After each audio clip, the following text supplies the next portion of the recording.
Chapter 1. Don't be in a hurry. The weak Ling Pei lay on the bed, his face pale like a piece of white paper, without blood. Her beautiful eyes were full of tears, and she said weakly to her good sister Ling Yi, I don't think I can make it tonight. Please help me take good care of Xiao in the future. She is still so young. It's all my fault. No, you can't give up like this. We've all come over so hard. You can't let me take care of her alone.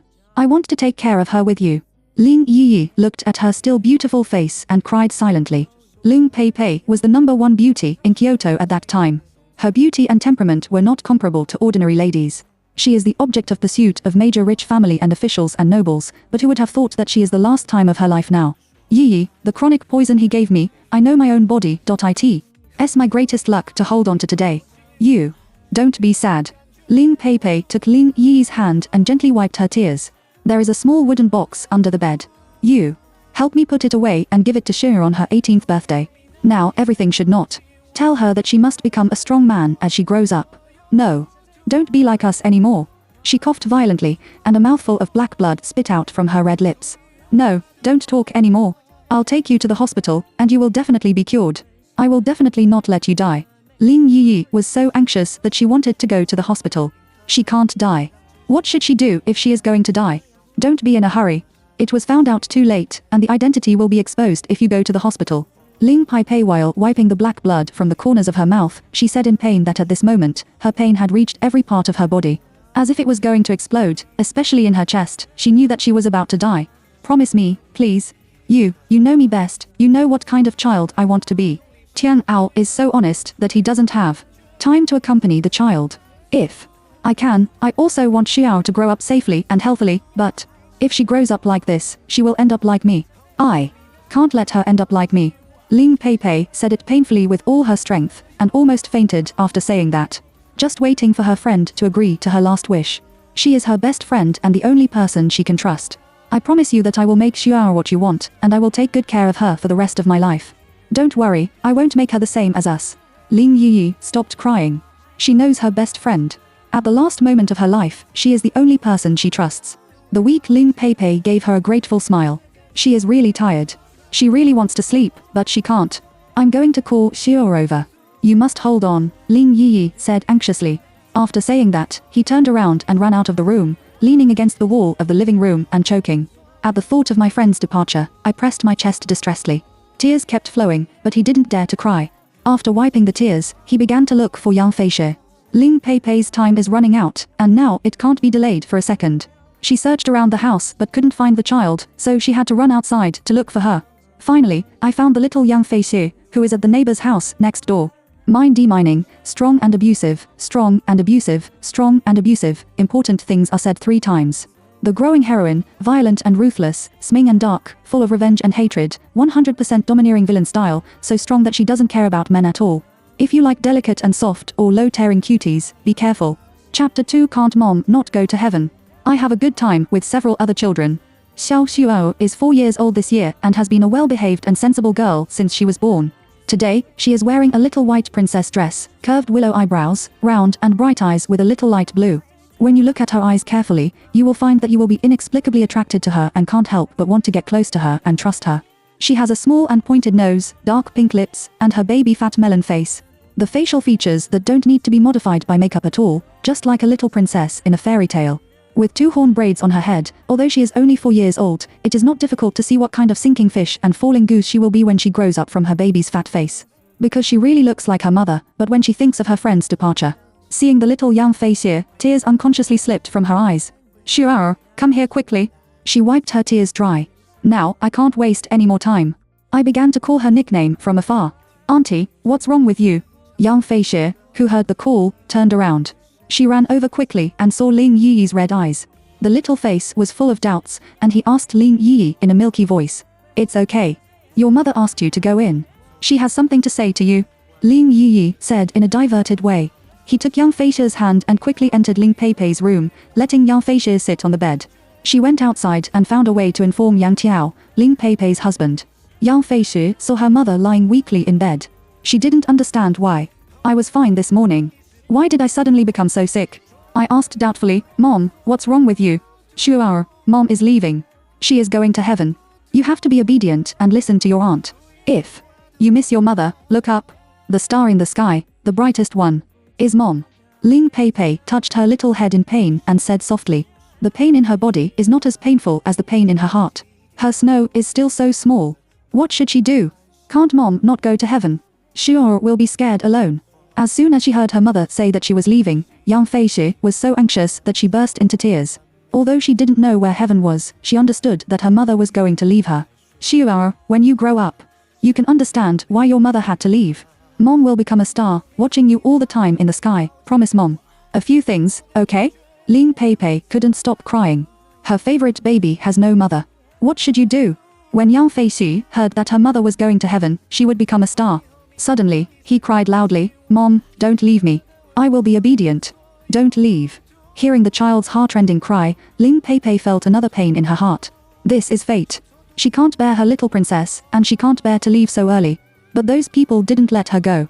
Even if they hid in this small countryside, they still didn't escape. She hates her ignorance, her incompetence, and her powerlessness. Looking at her beloved daughter, she regretted it even more. But time can't be turned back. It's already like this, and no one can change the ending. Xiu'er, Mom. I won't leave you. I will always be by your side, but you can't see. Mom. Mom has never. I lied to you, didn't you? Do you believe Moms? Is that right? Ling Pei said comfortingly. Chapter 3 Mom, I remember. But Yang Feishi was only 4 years old after all, and she couldn't understand her mother at all. She only knew that she would never see her mother again, and she couldn't stop crying sadly. Mom's stomach hurts a lot. I cough. He coughed up a mouthful of blood and spit it out of his mouth. Ling Pei weakly wiped off the blood stains on her lips with a handkerchief. Yang Feishi was so shocked to see this scene that she stopped crying. Mom, why did you vomit blood? He asked while gasping. Because you cry. Mom will be in pain, and she will vomit blood when it hurts. Promise. Mom, no matter what happens in the future, don't cry about anything, okay? When Yang Feishi heard that her mother was crying so badly, she wiped the tears on her face and immediately said, Mom, I won't cry anymore. Mom doesn't hurt. Seeing that the child was so sensible, Ling Pei's beautiful eyes were stained with deep reluctance. The pain brought to her by her body can't beat her heartache at the moment. She reached out and held her favorite baby in her arms. He held her tightly and grabbed her little hand with his big hand. Xiu'er, you promised your mother a few things, although you are still young. But Mom wants you. I want you to remember that you will know what it means when you grow up. When Yang Feishi heard her mother's words, although she didn't know what it meant, her mother had to remember it by herself. She must have kept it in mind, so she nodded obediently in Ling Pei's arms. First, be strong and don't cry. Live well. It's not easy for everyone who is alive. Don't give up easily. Second, you must protect yourself and don't let anyone except your aunt know. Your face, especially your eyes. Third, if you want to do something hard to fight for, aiming for the first place, even if you can't get the first place, you won't be too far from the first place. The most important fourth point, don't trust anyone easily, especially men. Men. Ling Pei's voice is getting quieter and quieter. At this moment, I waited for Yang Feishi's answer with my last breath. Yang Feishi held Ling Pei's hand and felt colder and colder, and Ling Pei's hand holding her became looser and looser. Mom, I remember. Yang Feishi looked at Ling Pei and nodded firmly, and said in a milky voice. After hearing this sentence, Ling Pei closed her beautiful eyes forever. The big hand that caressed her face also drooped, and a tear slipped from the corner of her eye and entered her bun. Looking at her sleeping mother, Yang Feishi didn't know why. Her left heart hurt so much that she wanted to cry. Obviously, her mother was just asleep. Why doesn't she think so? But I remembered that my mother said that she cried. Mom will be in pain and vomit blood, so she will try her best to hold back. I told myself in my heart that I can't cry. If I cry, my mother will hurt. I can't let my mother hurt. Ling Yi stood outside the door and watched her friend leave. She couldn't stop crying until Yang Feishi was staring at her mother. The little back trembled. She knew that she was holding back from crying, and this scene was also deeply engraved in her heart. Pei, I will definitely avenge you and live with them forever. She shouted in her heart. Ling Yi wiped her tears, walked in slowly, and turned Yang Feishi around. He gently hugged her and said, Xiu'er, Mom, she is in pain now. She will be happy when she goes to heaven. Let's not be sad, okay? In the future, my aunt will accompany you, and my mother will see us in the sky. It's just that we can't talk to us. We fall asleep. If we dream, we will dream of our mother. Well, Yang Feishi's voice was a little choked. Now, she only knows that she can't cry. Chapter 4 Let's call Feishi. From now on, she will never let herself cry again, so that her mother will not hurt anymore. She is still young. She doesn't understand. Why must she go to heaven? Why did her mother, who was fine in the morning, suddenly leave? She was very sad. I didn't dare to cry again. I tried my best to hold back, thinking over and over again in my heart that I can't cry. My mother will hurt. There was a sound of footsteps outside, accompanied by a little eagerness. It was young Tianao, Ling Peipei's husband. Young Fei Shi's father, who was working outside, hurried back after receiving a call. His hair was a little messy by the wind, and his face was still handsome, but his eyes were red at this moment. The anxious expression on his face showed that he was in pain now. He didn't understand that he was fine when he went out in the morning. Why did the person suddenly go away? Ling Yiyi told him that she couldn't do it and had an urgent heart attack. He really couldn't believe that he had lived together for several years without any signs of heart disease. He believed what Ling Yiyi said. After all, they grew up together and knew her better than he did. It's just that in the past few years together, he hated why he didn't find out that his wife had a heart attack. He slowly walked to the bedside and touched her already cold cheek with his hand. Looking at her pale and beautiful little face, tears in her red eyes couldn't stop flowing down. Just asked softly in her ear, why do you suddenly leave us? How can you let me stay alone? Xiu'er is still so young. What will she do without her mother? What should I do without you? Young Tianao is a very honest person. He has no temper and no heart. He doesn't know why. Obviously, they haven't done anything immoral. Why did my wife say it's gone? Dad, Mom went to heaven. Heaven is very happy, and Mom won't be in pain. Young Fei Shi's tender voice sounded from behind him. Young Tianao looked back at his daughter, who had no blood relationship with him. Looking at her eyes full of tears, she pretended to be strong and did not flow out. He hugged his daughter and cried, and his voice became louder and louder. He is really not mentally prepared at all. He loves her so much. My mind began to recall the 5 years I spent with her. I fell in love with her from the first time I saw her. Her eyebrows were curved like a new moon, and her eyes were big and watery. She has a small and sharp nose and rouge-like lips. She is really beautiful. I have never seen such a beautiful girl. She stood there like that, which made people couldn't help but want to get close to her. It was hard for him to describe that feeling. Like a fairy in the sky, his heart kept beating as soon as he saw her, as if his heart was about to jump out of his throat. That day, she appeared in his world in a white dress. To be honest, he didn't know how to pursue his beloved girl at all. He will only follow her silently every day and pay for what she wants to buy immediately. Then he helped her carry things and followed her every day. Then suddenly, one day, she turned around. He said to him with an expressionless face, "Do you like me very much? I'm pregnant. If you don't mind, let's get married." He knew that she didn't love him, but he was fascinated by her and didn't mind that the child was not his. Soon they got married with the blessing of their relatives. After marriage, they respected each other. 7 months later, she gave birth to a daughter, and they were all very happy. The day she gave birth to her daughter was the 25th of December, and it snowed all over the sky. She said that the snow was clean and pure. It foreshadows the good harvest in the coming year. She hopes that she can get what she wants when she grows up. Let's call her Fei Shi. Chapter 5. What's the matter? Then Ling Peipei took out all her savings and said to him, "Let's build a small villa. The house divided by your mother is too small, and she only cares about your younger brothers and sisters. Let's split up and live by ourselves. I don't want my Xiu'er to grow up in such an environment. I hope she can live happily, like a princess." Although he is very honest, he listens to his wife in everything, and his daughter-in-law says whatever he says. Anyway, his mother has always been bad to him. She has either beaten or scolded him since he was a child. You have to take care of a family and take care of your younger brothers and sisters without graduating from primary school. If he needs to repay his parents' kindness, he feels that in more than 10 years, he has also repaid. He went directly to the village head and separated his family. At that time, his mother scolded outside for a full week. The beast who scolded him had a wife and forgot his mother, but they didn't pay attention to it. His heart was full of his own daughter-in-law. He knows very well what kind of person his mother is. The more he cares about her, the more trouble he becomes. After that, he found someone to build a house, because the money given by his wife and his own savings were enough. The construction period was normal and was not postponed for half a year. It was built and decorated. It was all decorated according to the requirements of the daughter-in-law. On the day I moved in, my mother came to make trouble again, because no one in the countryside could afford to build such a beautiful small house. For a while, everyone in the village envied them, and some people even said jealously that the money was earned by her daughter-in-law doing improper things outside. At that time, my daughter-in-law said whatever they said, those who were clear were self-clear, and those who were turbid were self-turbid. Because he didn't have an education, when he was young, he worked as a chef in a restaurant in the town to support his family. Although the salary was not high, he could support his family. Their family of 3 lived a very happy life. Looking at the beautiful her lying in bed motionless, he didn't know what to do and what to do with the child. His cry was so loud that it attracted many neighbors, some of whom gloated. Some are inexplicable, and some are full of worries and don't understand what's going on. What's the matter? Aunt Wang, the neighbor next door, asked. When she saw Xiao Xiao coming back, she felt something was wrong. Ling Pei died suddenly, saying that he had a heart disease. I don't look like it. The blood on the ground is all black, like poisoning. Another Aunt Zhao, who ran over to watch the excitement, touched her chin and said thoughtfully, "It's not because you did too many bad things and you will be retributioned." At this time, Aunt Liu, who is beautiful but speaks very mean, said in harmony, "Don't talk nonsense. I just left, and I won't look at it." Aunt Zhao was stirred when she heard this. I got goosebumps. He just left. Maybe his soul is still here? Yes, I didn't look at it either. At a young age, it was the easiest. Aunt Zhao's husband also felt a chill in his neck. Before he finished a sentence, everyone present shuddered. The scared people went back to their homes, one after another, and the rest of the bold ones stayed.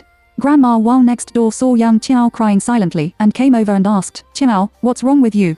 What happened?" "Papi, she gone." I couldn't stop crying before I said a word. For him, Ling Pei is his life, his everything. Yang Feixi, 4 years old, has always known that her father loves her mother the most, and her mother loves her the most. It's just that she is too young to understand the reason. How could it be? This happened too suddenly. But after all, she is almost 70 years old and knows that now is not the time to think about this. Chapter 6. She doesn't know what she should do. Tianao, I know it happened suddenly, since Pepe is gone. Hurry up and help her deal with the aftermath. Don't make it difficult for the child to walk. People in the countryside attach great importance to what they do. If they don't get dressed quickly, it will be cold on the road to Huangshan. Why did it suddenly go away? Didn't someone kill her? I saw that she was fine yesterday. Later, the people who came to see it began to discuss it again.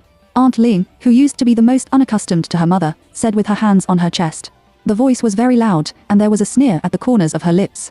It could be seen that she was actually very happy in her heart. Because she was the most beautiful here since her mother came here.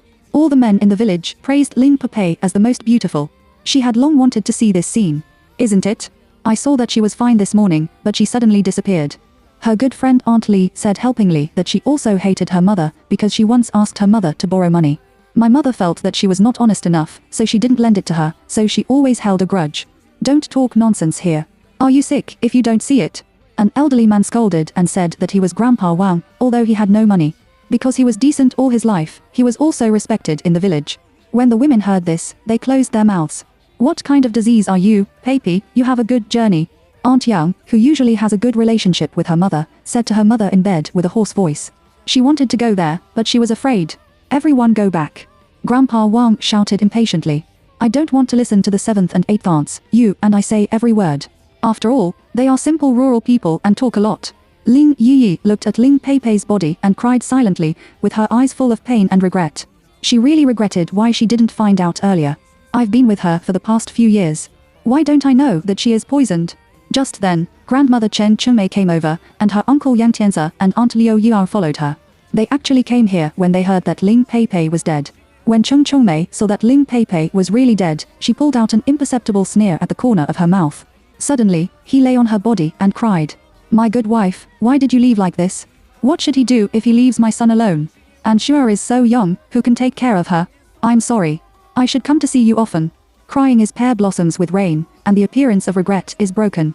The villagers felt that Cheng Chunmei, who used to be such a bitch, may have touched her a lot by the death of her daughter-in-law, and suddenly changed a lot of view of her. If they knew what she was up to, I guess they wouldn't think so if they were beaten to death. After all, this is someone else's family, and the village chief also came in. After asking about the situation, he said to his grandmother, sister-in-law, you are in decline, and the deceased has passed away. Let's start the future now and let her go better. The village head is a leader, and the villagers can't ignore his words. Generally, each family is popular and white. The villagers volunteered to help each other. With the village head as the leader, everyone was busy dealing with the aftermother. Only Ling Yi went under her mother's bed and picked up a small black box. She went out in a hurry. Everyone was busy and no one noticed her. And young Feixi has been standing motionless by Ling Pei's bed. She doesn't know what she should do. Chapter 7. Use this to protect yourself, do you know? I can't cry, don't talk, and don't want to leave my mother. Tears are shining in my beautiful eyes. The slender eyelashes are still trembling faintly, and such a small appearance makes everyone feel distressed when they see it. Young Tianao looked at his daughter and felt that he was not the only one who fell into despair, but maybe his daughter was the same as her. He picked up his daughter and left the room. He can do anything, but the child can't. She is too young to let her have a shadow.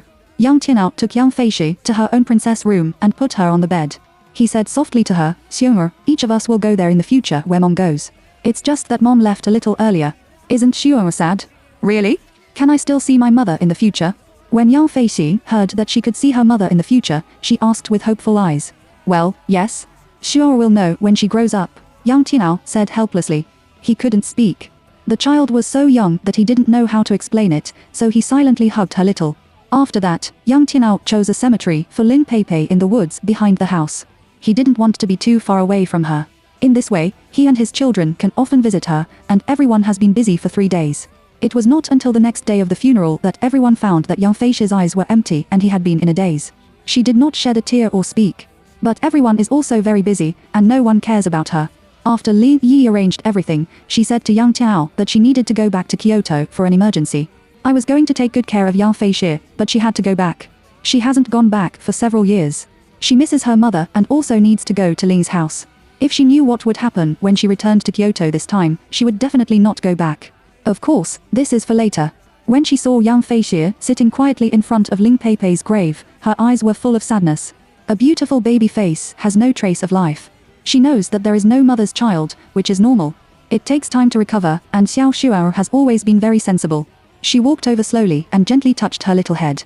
He whispered to her, Shuao, my aunt will accompany you like her mother in the future, and her mother will always watch you in the sky. Yang Feishi slowly raised her head. She hadn't spoken for a long time, and her voice was a little hoarse. Well, Auntie. Mom told me to be strong and not cry. I promised my mother that I would do it. Seeing her beautiful eyes full of sadness, Lin Yi felt sad. Shuao, I can't let you live a hard life like us. Wait for me, and I will definitely avenge your mother. Lin Yi took out a pair of large black framed flat glasses from her bag and said to Yang Feishi, Shuao, you take this first. Wear them when you grow up. These glasses can make your eyes smaller and your blue pupils can't be seen. Because Shuao's mother has been very beautiful since she was a child, there are always many people around her who annoy her. So my aunt and mother don't want Shuao to be like her mother. When she encounters those troubles, you can use this to protect herself, okay? Yang Feishi reached out and nodded. Her mother had told her before. Beautiful girls will make boys like them and girls dislike them. Whether you like yourself or not, it will be very troublesome.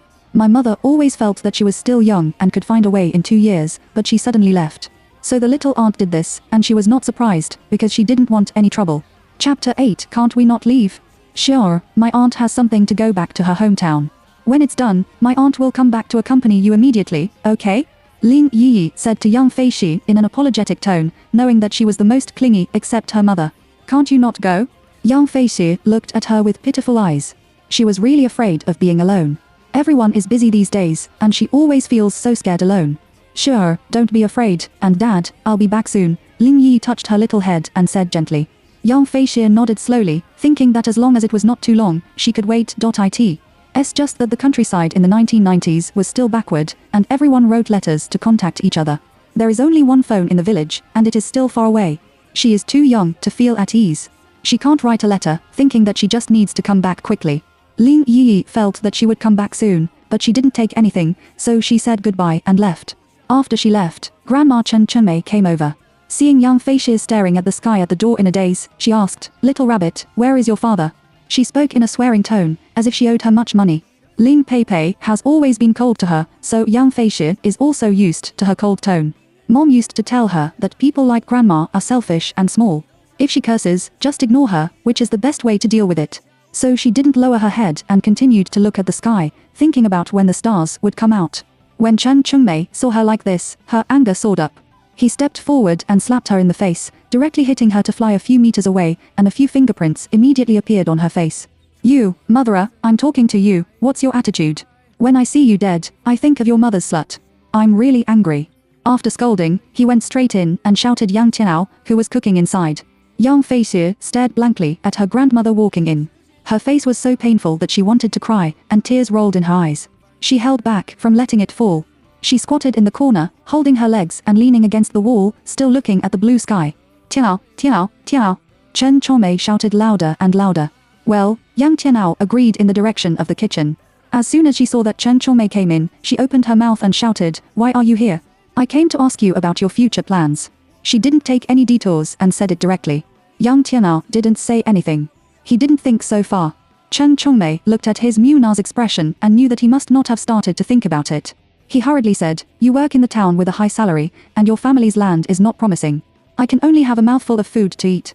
That's what my mother thinks. My mother takes your brother and his family to have nothing but to plant the land. We can move to your place, and we will take care of Xiao.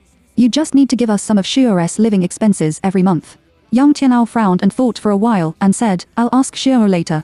Chen Chongmei suddenly got angry when she saw him say this. In the past, Ling Peipei was angry with her. "How can you take care of your children like this now? You can't tell the difference between the East and the West. When I came in just now, she was in a daze at the door and asked her not to say anything.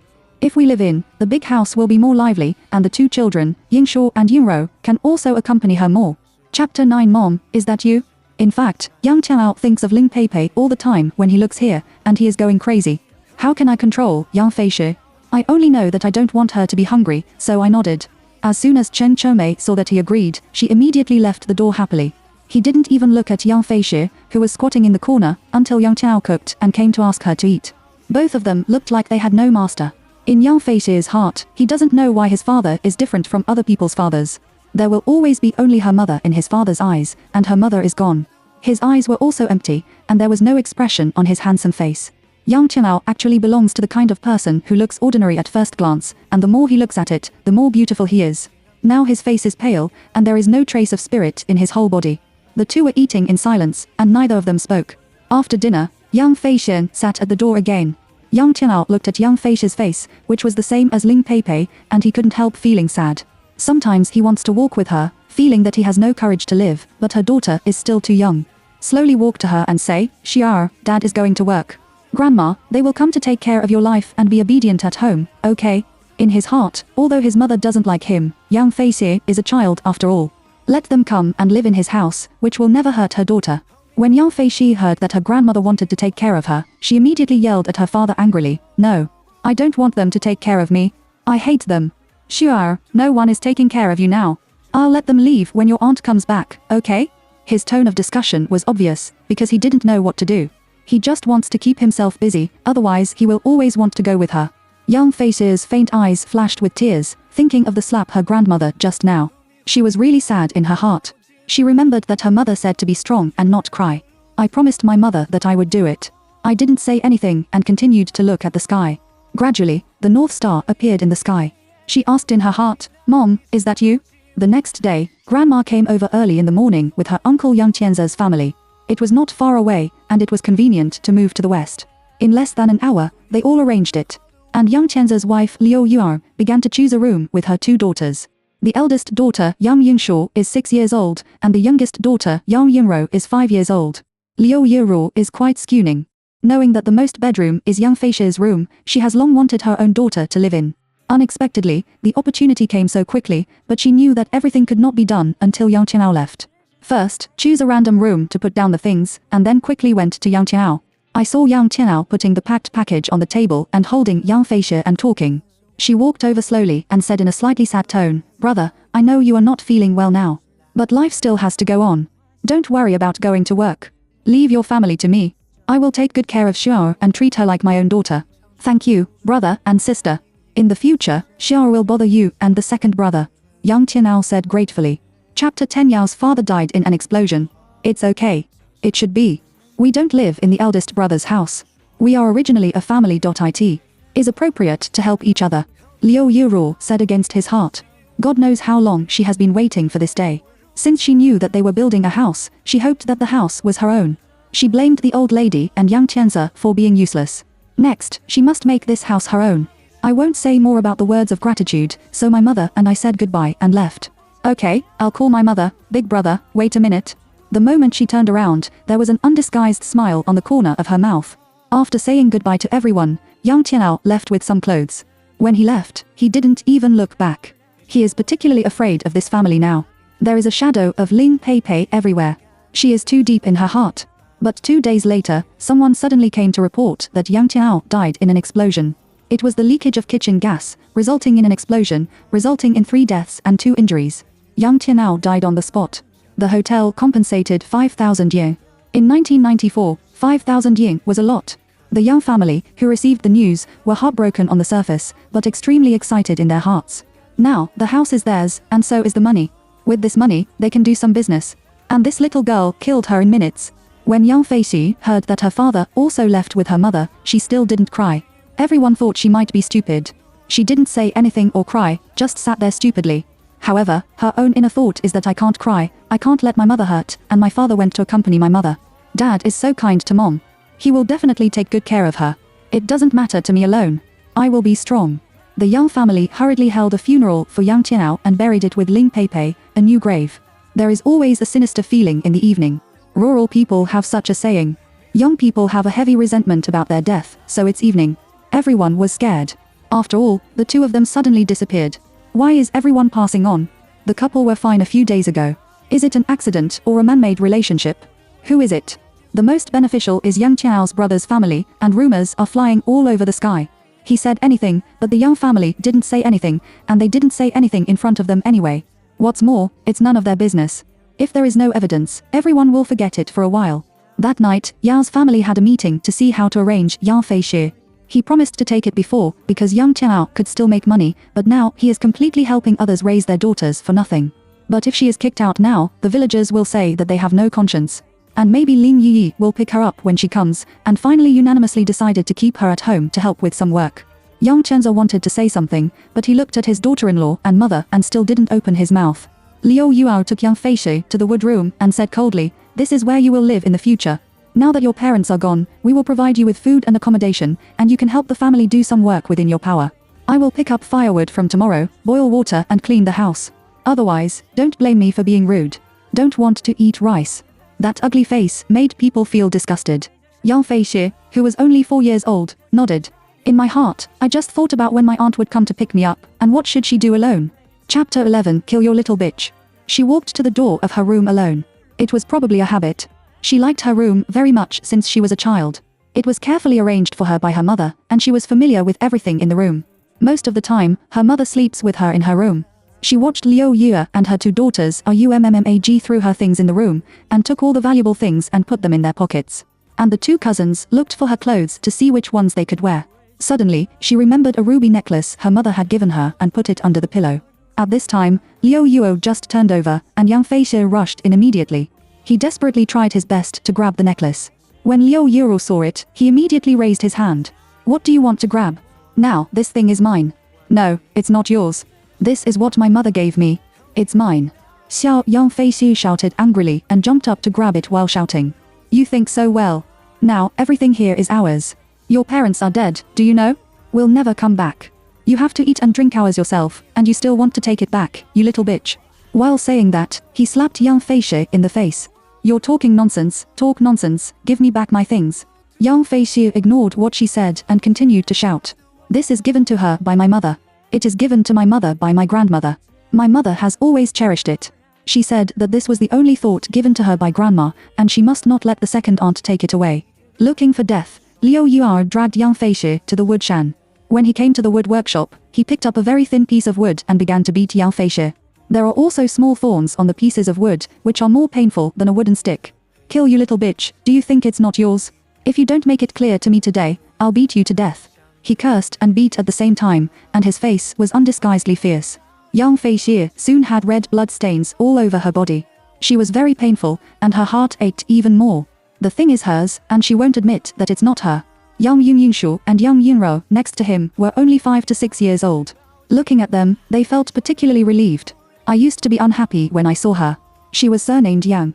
Why did she have beautiful clothes and a beautiful house to live in? Now, they deserve to be beaten by their mothers like this." In the small years, there is a sinisterness in his eyes.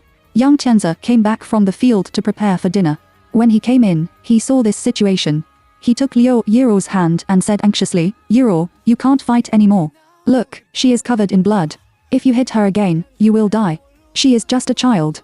Liu Yue stared at young Chenza and said, "Who asked her to steal my things? Don't care. She doesn't admit that the thing is mine today. I can't beat her to death. How can young Chenza not know his daughter-in-law?" At this time, it's better to find a way to make young Fei make concessions. Otherwise, it will really be fatal. Sure, be obedient. These things are not important and can't survive. What else do you want those things to do? Young Chenza squatted beside Xiao Yang Fei and persuaded him softly. The white dress mixed with black grey and blood stains on the ground looks really shocking. Young Tianzi looked at it and was stunned. After all, he was his niece and a child who had just lost his parents. But I don't have the ability, and my mother and daughter-in-law are not good people. Chapter 12. Sorry, Xiao, it's useless for the second uncle. Seeing that young Fei didn't say anything, young Tianzi said again, Xiao, you are still young. Wait until you grow up. If you make money, take the money and redeem it for your second aunt. Let the second aunt take it for you first. Do you think so? Liu Yuo wanted to get angry when he heard his man say this, but it didn't matter when he thought about it. Anyway, the thing is hers now. Sell it if you can. If you can't sell it, bring it yourself. It's also a good idea to exchange it for her when she makes money. When young Fei heard her second uncle say this, she had no choice but to think about it. Otherwise, she would be beaten to death, and the same thing would be her second aunt's, so she nodded silently. I'll punish you for not eating tonight. If you dare to steal something for me next time, you will wait for me. Liu Yuro looked at young Fei viciously and said, looking at the ruby necklace in her hand, she hummed happily and left the wood room. Young Yunshu and young Yunrao also followed their mother. Young Chenza looked at the 4-year-old niece and felt very bad. I felt sorry for my eldest brother and sister-in-law. I remembered once when I accidentally ran into an old lady while riding a bicycle outside. As a result, he broke a bone and had to pay 1,000 yen, which is not enough for all the household goods of their family. He was so scared at that time that he didn't know what to do. He walked on the road in a daze and happened to meet his sister-in-law. She asked herself what was going on, and she told her sister-in-law about it. As a result, the sister-in-law went home and took the money for him without saying a word. He was also told not to tell his family so as not to be scolded again. At that time, he was really moved. He has always had an indescribable feeling about his sister-in-law. She is beautiful, dignified, and looks like a lady, like a fairy who doesn't eat fireworks in the world. She seemed to be from the same world as them. He thought to himself that this was probably the woman she wanted in her heart. The eldest brother also takes a lot of care of him. From childhood to adults, he will give up any good things to his younger brother first. Knowing that his mother was biased, he never complained. In his heart, the eldest brother has always been his pride. He only hates his incompetence, cowardice, and incompetence. I'm sorry, Xiao. It's the second uncle who is useless and can't help you. Does it still hurt? Young Tianzi looked at young Fei and said with great guilt. Young Fei looked at her second uncle with care and guilt in her eyes. Young Fei still said lightly, I don't blame my second uncle. Because her whole body is so painful that she can't even open her eyelids and just wants to sleep. Young Tianzi quickly took out an ointment from his pocket. A few days ago, his mother asked him to move to his eldest brother's house, but he didn't want to. After that, his mother beat him with a stick. He has been using it for the past 2 days, so he took it with him and pulled off young Fei's clothes to help her wipe the ointment. Looking at those wounds on such a child, he suddenly felt sad. Thinking of him, a big man sometimes can't stand it. Looking at her stubborn little face, it looks like a sister-in-law's face. I said silently in my heart, sister-in-law, I will try my best to take care of Cher, and do my best to repay your help. Young Fei felt that her second uncle was applying ointment for her. She gritted her teeth, endured the pain, and did not say anything. What happened these days made her afraid, angry, and sad. After all, she was still young and fell asleep soon. Seeing that she hadn't woken up, Yang Chanza left 2 steamed buns and a bowl of porridge for her to put next to her during the meal. When he saw his daughter-in-law next to him sleeping at night, he was still worried about Yang Fei. He slowly got up. Chapter 13. Do Evil. Walking to the wood room and turning on the light, Yang Fei's face turned red and her body shrank together and trembled. He kept shouting, Mom, Mom, he didn't eat a bite. He hurried forward and stroked her forehead. It's not good. I have a fever. Holding Yang Fei, who was hot all over, he ran to a rural medical room in a hurry. The medical room was about 3 kilometers away from the house. He was anxious. He took advantage of the faint light from the moon and ran all the way without stopping. When I ran to the medical room, I couldn't breathe. Fortunately, I was a person who often did farm work. Someone is on duty at night, so just knock on the door. When the doctor opened the door and saw the child like this, he was shocked. What's going on? Why is this child full of wounds? What a sin. The doctors in the countryside are very simple. It's hard and heartbreaking to see Yang Fei like this. If it's not your own child, you can abuse it like this. No, Dr. Zhang, please take a look now to see if the child is important. Young Tianzi said anxiously. Seeing that he was so anxious, Dr. Zhang didn't say much and took out a thermometer from the desk drawer. After measuring for 5 minutes, I found that I had a fever of 40 degrees. Fortunately, you found it in time. It's 40 degrees. If you want to come here tomorrow, this kid will be dumbfounded. While talking, I hurriedly gave her an antipyretic injection and anti-inflammatory water. 2 hours later, the fever finally subsided to 38 degrees. It's just that Yang Fei kept calling her mother, don't go, don't go. The screams make people feel heartbroken, but there is nothing they can do. Early the next morning, Liu Yirou got up and saw Yang Tianze coming in from outside with Yang Feixie on his back. Suddenly, she got angry. What did you do with her on her back this early in the morning? You didn't carry her own daughter several times. You actually carry this little beast. You don't want to live, do you? Yang Tianze looked at her and hurriedly said, I got up to go to the toilet last night. Seeing that Xing'er had a high fever, she took her to the infirmary for an injection. As you know, my eldest brother has just left. You can't let the villagers say that we didn't treat our children well, right? Liu Yue didn't say anything more when he heard it. He knew that he had a heavy hand yesterday. He glanced at Xing'er on his back and turned around to have breakfast. Yang Tianze breathed a sigh of relief, afraid that Liu Yirou would make trouble again. Yang Tianze looked at Yang Feixie, who had not yet woken up, and thought to himself that he would never have a fever repeatedly. In the next few days, Yang Tianze has been taking care of the sick Yang Feixie. Liu Yirou and Chen Chongmei scolded him for not going to work. He said that he would wait until she recovered, otherwise we would be said to have no conscience by the villagers. What he said was right in his heart, and the village did spread them a lot. They can't go out now, especially after Yang Feixie went to the clinic. What the doctor said was too much. Now, their reputation is very bad. The villagers all sympathize with the little Yang Feixie, but after all, it is none of their business, and they are not qualified to take care of it. At the same time, Lin Yi returned to Kyoto. In fact, she hesitated for a long time. Don't have any accidents when you come back this time. Recall those years and think of the place where you can eat people without spitting bones. There was also the revenge of the mother's murder, which she had not yet avenged. At that time, her good friend, Lin Peipi, also had to leave. They asked their senior to ask Mo Chung, the current director of the Kyoto Public Security Bureau, who was also a minor director 4 years ago. Chapter 14, Li Yi's Memories. They had a good relationship, so they changed their identities and left. Her real name is Lin Enghui. The adoptive mother hopes that she will know how to be grateful and be a wise woman, and Lin Peipei's real name is Lin Weiwei. Only when Mo Chun and the two of them knew about this matter, their biological parents, the Li family, found her. She said that she was their exiled daughter, and then took her back to the Li family with great fanfare. Originally, she was also very happy, thinking that she had so many relatives.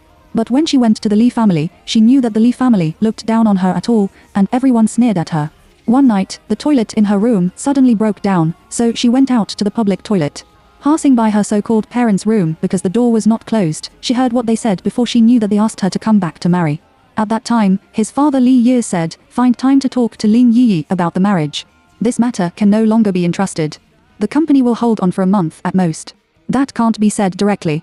I will talk to her on a blind date first, and it's okay if she likes the Liu family. At that time, I will arrange several people who are worse than Mr. Liu. This matter is not a big problem. Look at her stupidity. I thought I was really her mother and listened to me in everything. Wang Xinya said proudly while putting on the mask. Don't mention this matter anymore. Forget about that year. Li Yu sighed helplessly. How dare you mention it to me back then, if you bastard hadn't been with that bitch? If you still give birth to this bitch, will I trouble her? She refused to give her money to kill the child. If you have to give birth, how can you give birth to a man to take my position? As a result, I still gave birth to a daughter. If I was really cruel, I should have killed this little one directly at that time. That angry tone, that vicious eyes, like a vicious cannibal flower. Well, I told you not to talk about it. Li Yu also became popular when he heard it. The cruelty on his face, who doesn't lose his temper easily, stunned Wang Xingya for a moment. After thinking about it, she really said it herself, so she closed her mouth. Lin Yi heard it and quietly went back to her room, walking back and forth in her room. Thinking about the miserable mother I have never seen, and wanting her to marry the Liu family. The pervert of the Liu family has 3 women who died at his hands. She has no power to bind chickens. What should she do? Anger, anxiety, hatred, she will always endure. Now, there are all kinds of negative emotions. The more anxious you are, the more helpless you are, and tears keep flowing down. When she was anxious, Lin Weiwei called over. She said goodbye to her and said that she was leaving here. She didn't ask her why at that time. Instead, directly say whether I can go with you. The phone paused for a few seconds and made an appointment to meet the next day. So the two seemed to be shopping, but in fact they have been softly discussing how to leave. Looking at this familiar and strange city, her heart was mixed. After 4 years of separation, Kyoto is more luxurious than before. It is completely incomparable to small cities and small rural areas. This time I came back to send Lin Weiwei's suicide note to the old man, which is a way she left for Shu'er. I hope that when Shu'er is in trouble in the future, her grandfather can help her. This letter was written by her, and she wanted to come back to see her adoptive mother. Mr. Ling has been living in the old house of the Ling family, and she took a taxi to the door. All the way, I was thinking about how to not reveal my identity and give the letter to the old man in person. The Ling family is also very complicated. There were few people who could believe it.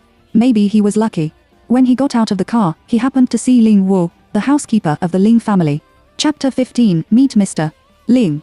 Knowing that he was the most trusted person by Master Ling and would not tell him, he chased him with peace of mind. Housekeeper Ling Wu heard the sound and looked back at the woman in an old-fashioned and outdated dress. I was stunned for a moment, thinking about whether I knew this woman. What's the matter? He looked at Ling Yi and asked lightly. Well, I have something to give to Mr. Ling. Could you trouble the housekeeper Ling?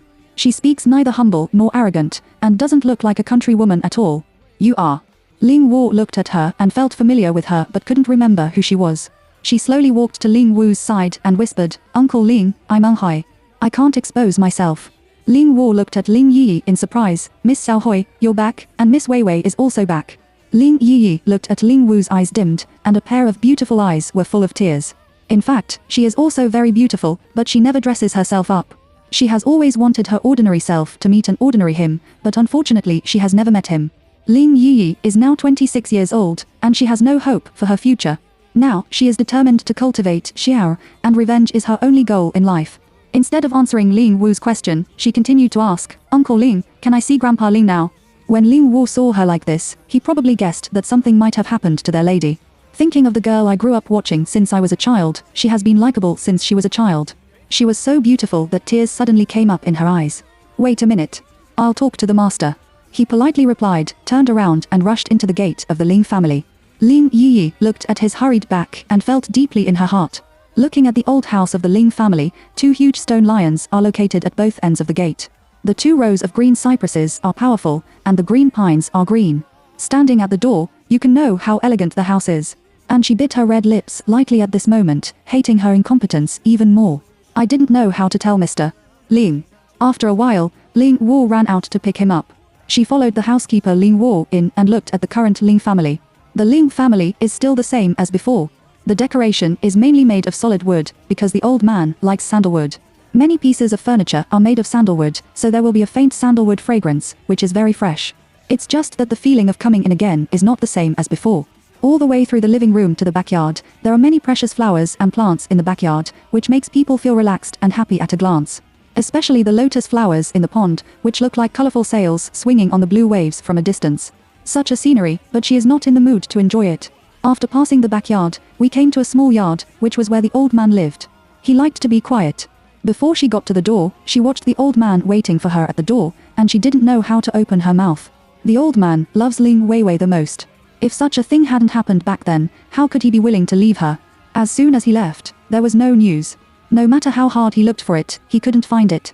He thought he would never see his granddaughter again. Grandpa Ling Yi had a faint smile on the corner of her mouth and shouted to Ling Guodong, who was sitting on the sofa. Although he was too old, he was in a childish state of crane hair and a radiant state. Even when he is old, he can still see his soldier's bones in his eyes. Chapter 16. The wind rises and clouds surge, the tide rises and falls, and the fate rises and falls. Hey, Xiaohui, where's Weiwei? Why didn't she come back with you? The old man stood up and asked Ling Yi anxiously. She. Ling Yi's eyes flashed with tears, and her voice was a little choked. I didn't know where to start, so I had to take the letter out of my bag and hand it to the old man. Ling Guodong had a bad premonition, and his wrinkled hands took the letter tremblingly. Seeing that Grandpa's handwriting was written on the letter, it was the handwriting of his granddaughter, he quickly opened the letter.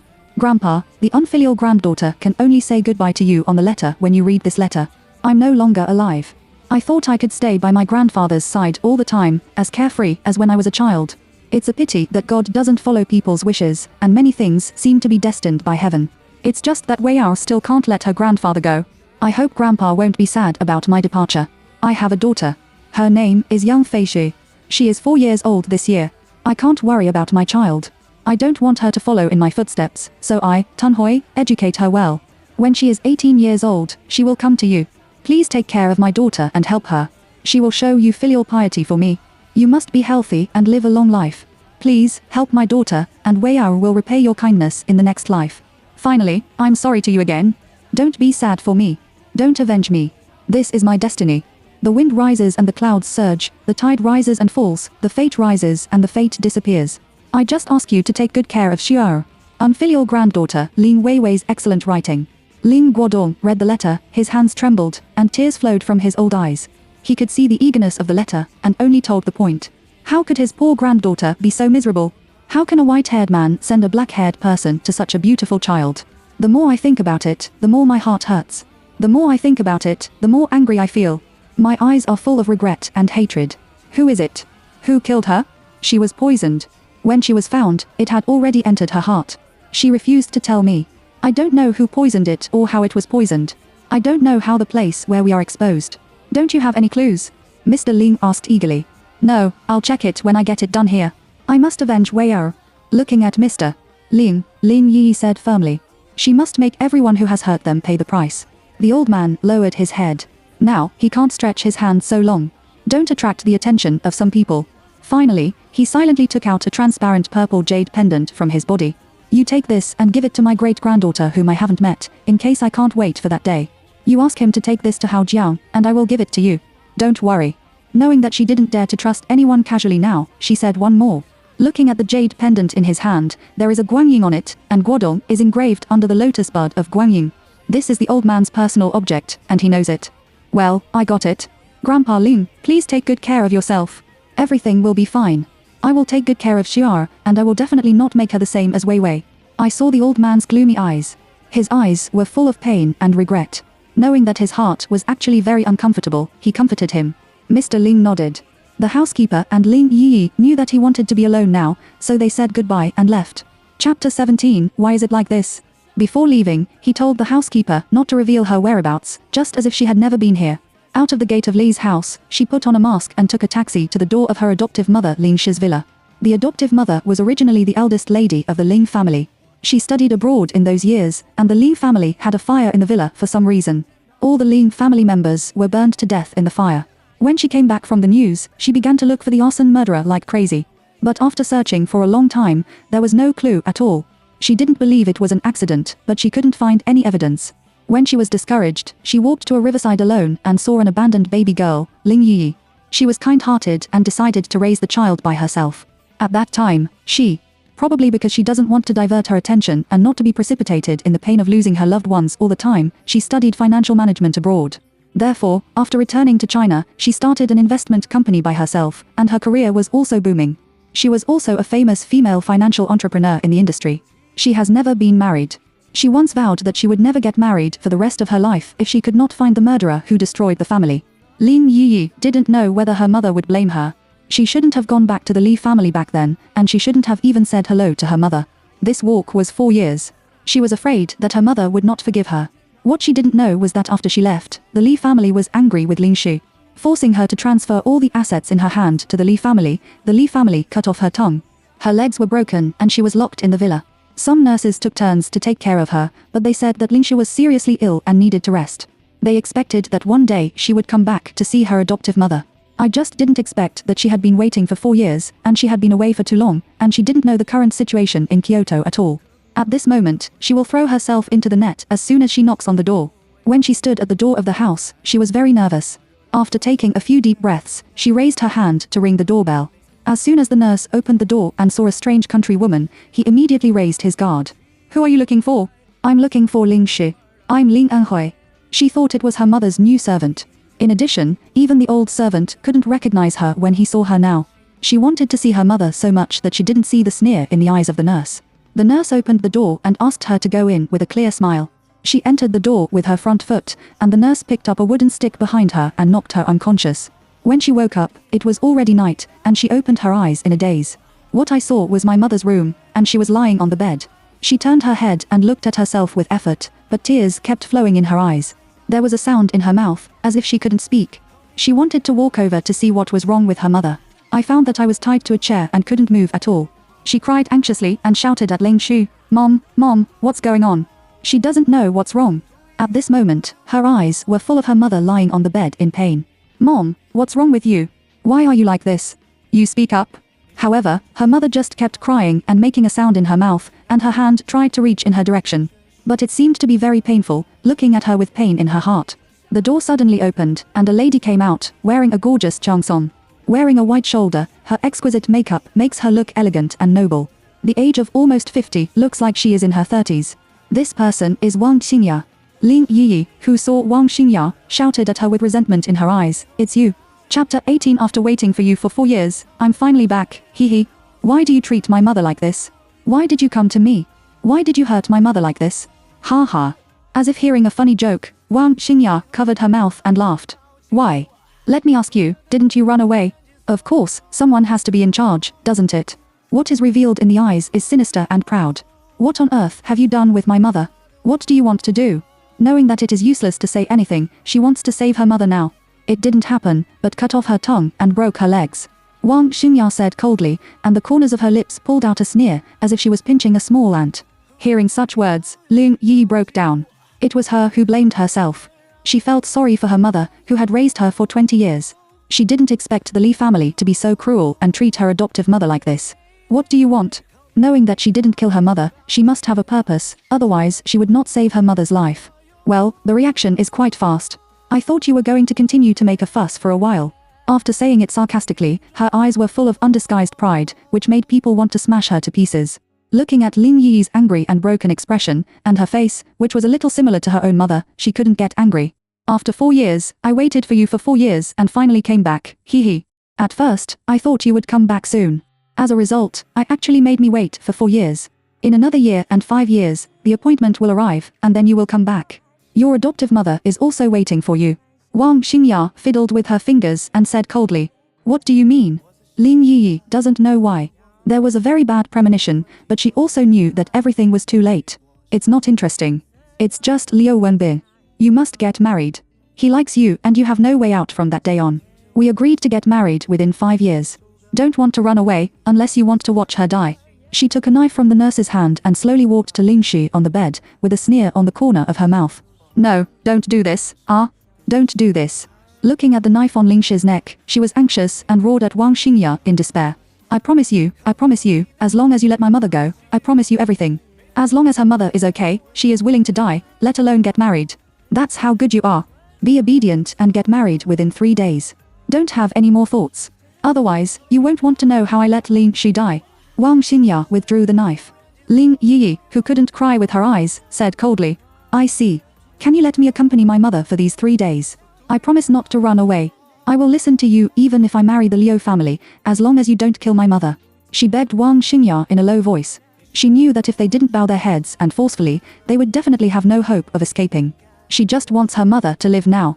What is temporary weakness? Knowing this, I can't make a fuss. The nurses I invited are all masters. Even if she ran away, Ling Shi couldn't run away, but she just saw that they were uncomfortable in her heart. The more you want to do this, the more I won't let you do this. No, I'll give you an hour to try on the wedding dress and jewelry later, and dress yourself up. Don't lose the face of our Li family. After saying that, she turned around and left. The nurse came to untie the rope on her body. Chapter 19. She had to live by herself.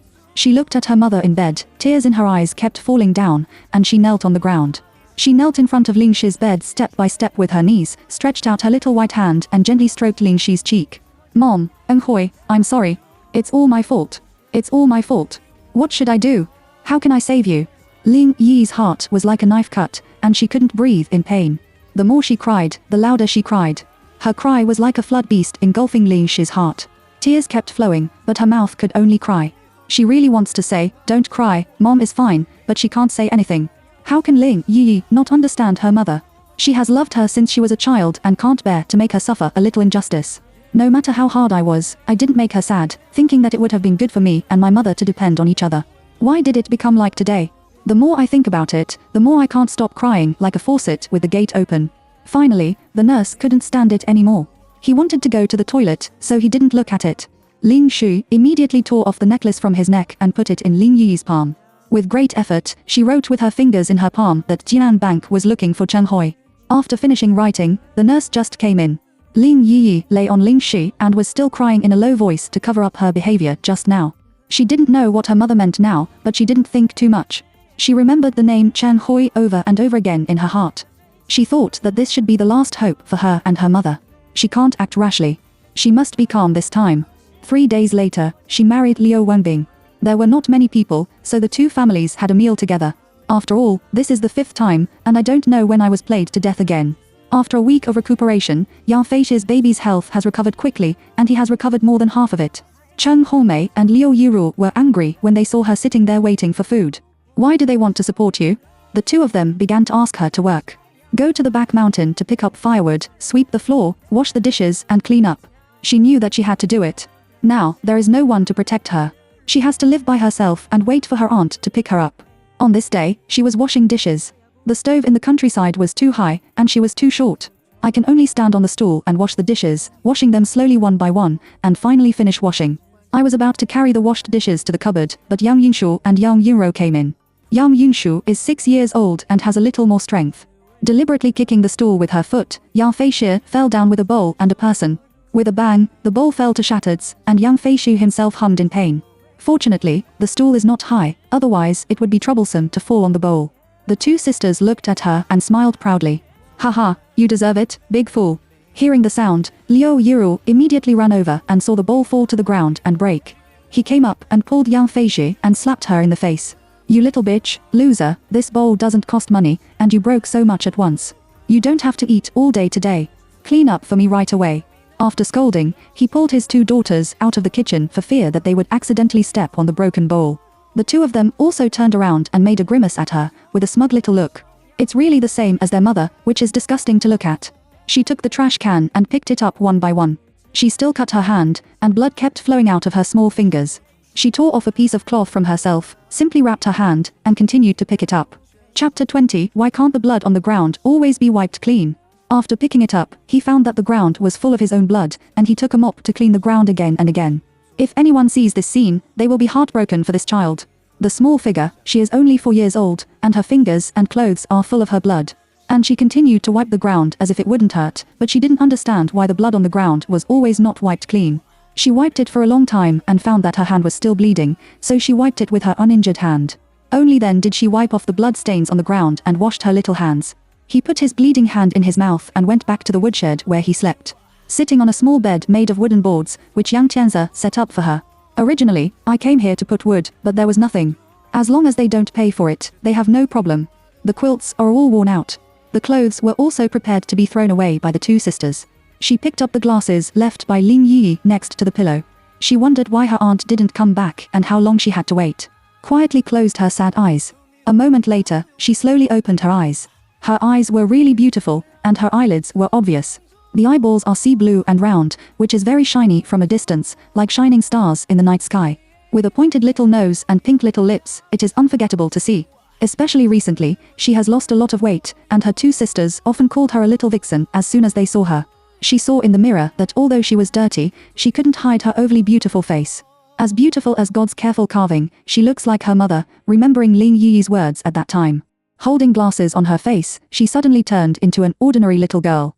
Because the lenses of the glasses have been treated. Although they are flat, they will make the eyes look small when they are put on the eyes. And I can't see her blue pupils. Without the contrast of her beautiful eyes, she looks like an ordinary little girl. Seeing that there was not much firewood next to him, he touched his painful face and picked up the rope on his back. Go to the back mountain, or she may be beaten again if there is not enough firewood at night. In the past, her mother used to burn coal, and she didn't need to burn wood at all, but her grandmother was reluctant to spend money and saved money as much as she could. Because she has been picking up the firewood in the back mountain, there is not much left, so she walked aside. I'm going to continue to look for it. She doesn't often go out when her mother is here. She has always been with her mother, so few people know her, and few people know her. As I walked, I saw a bamboo forest. There was a pond, and there was also a house next to the pond. There is also a forest behind this house, which looks a little old. It's not as new as her house, but it's also very big, her mother told her. When you go to other people's house, you have to say hello to them, although the firewood is free of charge. It was also someone else's, so she decided to knock on the door. Buckle, buckle, buckle. Who is it? It's coming. Looking at the no one outside the door, who are you thinking about? Usually, no one comes to the house. Mi Xiaola opened the door doubtfully. I saw a little girl with glasses, wearing a torn dress with holes, and her whole body was very dirty. She was still carrying a small backpack on her back. She was stunned. Is this a beggar who wants to beg for something to eat? Little girl, are you hungry? Auntie hasn't cooked yet. Can you find something else to eat? She was also very distressed when she saw Yang Feishi like this. Looking at this poor little girl, her heart suddenly softened. Chapter 21. Mo Zixun also has a son herself, and she feels uncomfortable when she sees the child suffering. No, auntie, I just want to ask, can I pick up your firewood? Yang Feishi also smiled sweetly. She was really afraid that the aunt would not agree.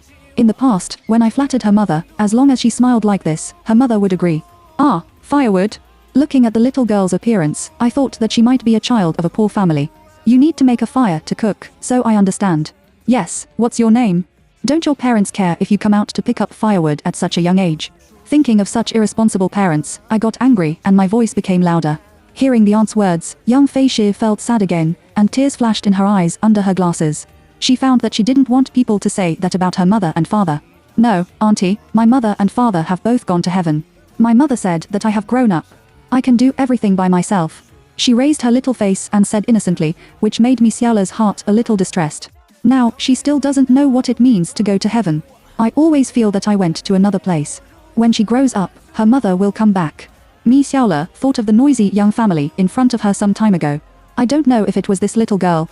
He pointed to the direction of the young family and asked, is it the young family in front of it?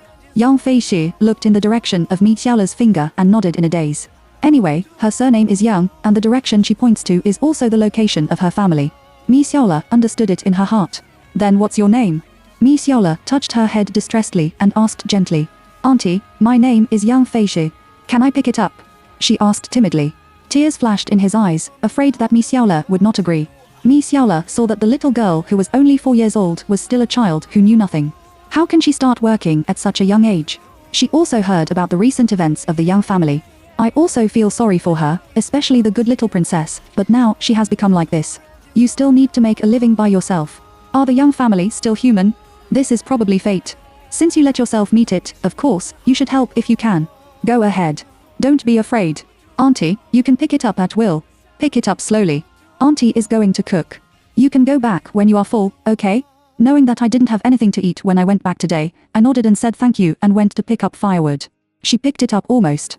Miss Yalla's meal was ready, and Mo Zisheng, who was in school, also came back. Mo Zisheng is 6 years old and has just entered the 1st grade. Because of his good family conditions, he also likes to study. Therefore, boys go to school earlier than ordinary children. Boys are very independent and don't like to stick to their mothers. There are no cars in the countryside, and children go to and from school by themselves. I saw that his mother pulled a dirty little girl in, and there was still a smell on her body. He knew that his mother was full of sympathy again, so he raised his beautiful eyebrows and didn't say anything about washing her hands and preparing for dinner. Miss Yalla pulled young Fei Shi to the side of the table to look at her son and began to introduce him. Mo Zisheng, this is young Fei Shi. You will be friends in the future. Although Mo Zisheng was still young, he was also a handsome man with excellent facial features, and his beautiful eyebrows frowned. Naturally, she also heard about Yang Fei Shi. And her parents also said that her classmates were next door to her house. Chapter 22 Xiao Xuer, what's wrong? So I also sympathize with this. Suddenly, my parents' little sister is lost, although she is in the countryside. But his mother is also a rich aristocrat, and his good literacy makes him different from children of the same age. Hello, I'm Mo Zisheng. You can call me my brother. Mo Zisheng greeted her with a smile and welcomed her. Yang Fei Shi looked at the little brother who was older than her and thought he was also very good looking. Naturally, I also felt their kindness, but my clothes were dirty and smelly. She lowered her head embarrassedly, and Miss Yalla naturally saw it. She was about to pull her to the table to sit down for dinner, but Yang Fei Shi stepped back and didn't want to. Auntie, I'll just stand by and eat a little. I do the same at home. Yang Fei Shi lowered her head and whispered that if she had been in the past, she would not have made herself like this.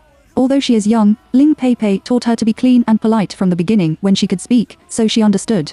She doesn't like it herself, but she doesn't have clothes to change and can't take a shower.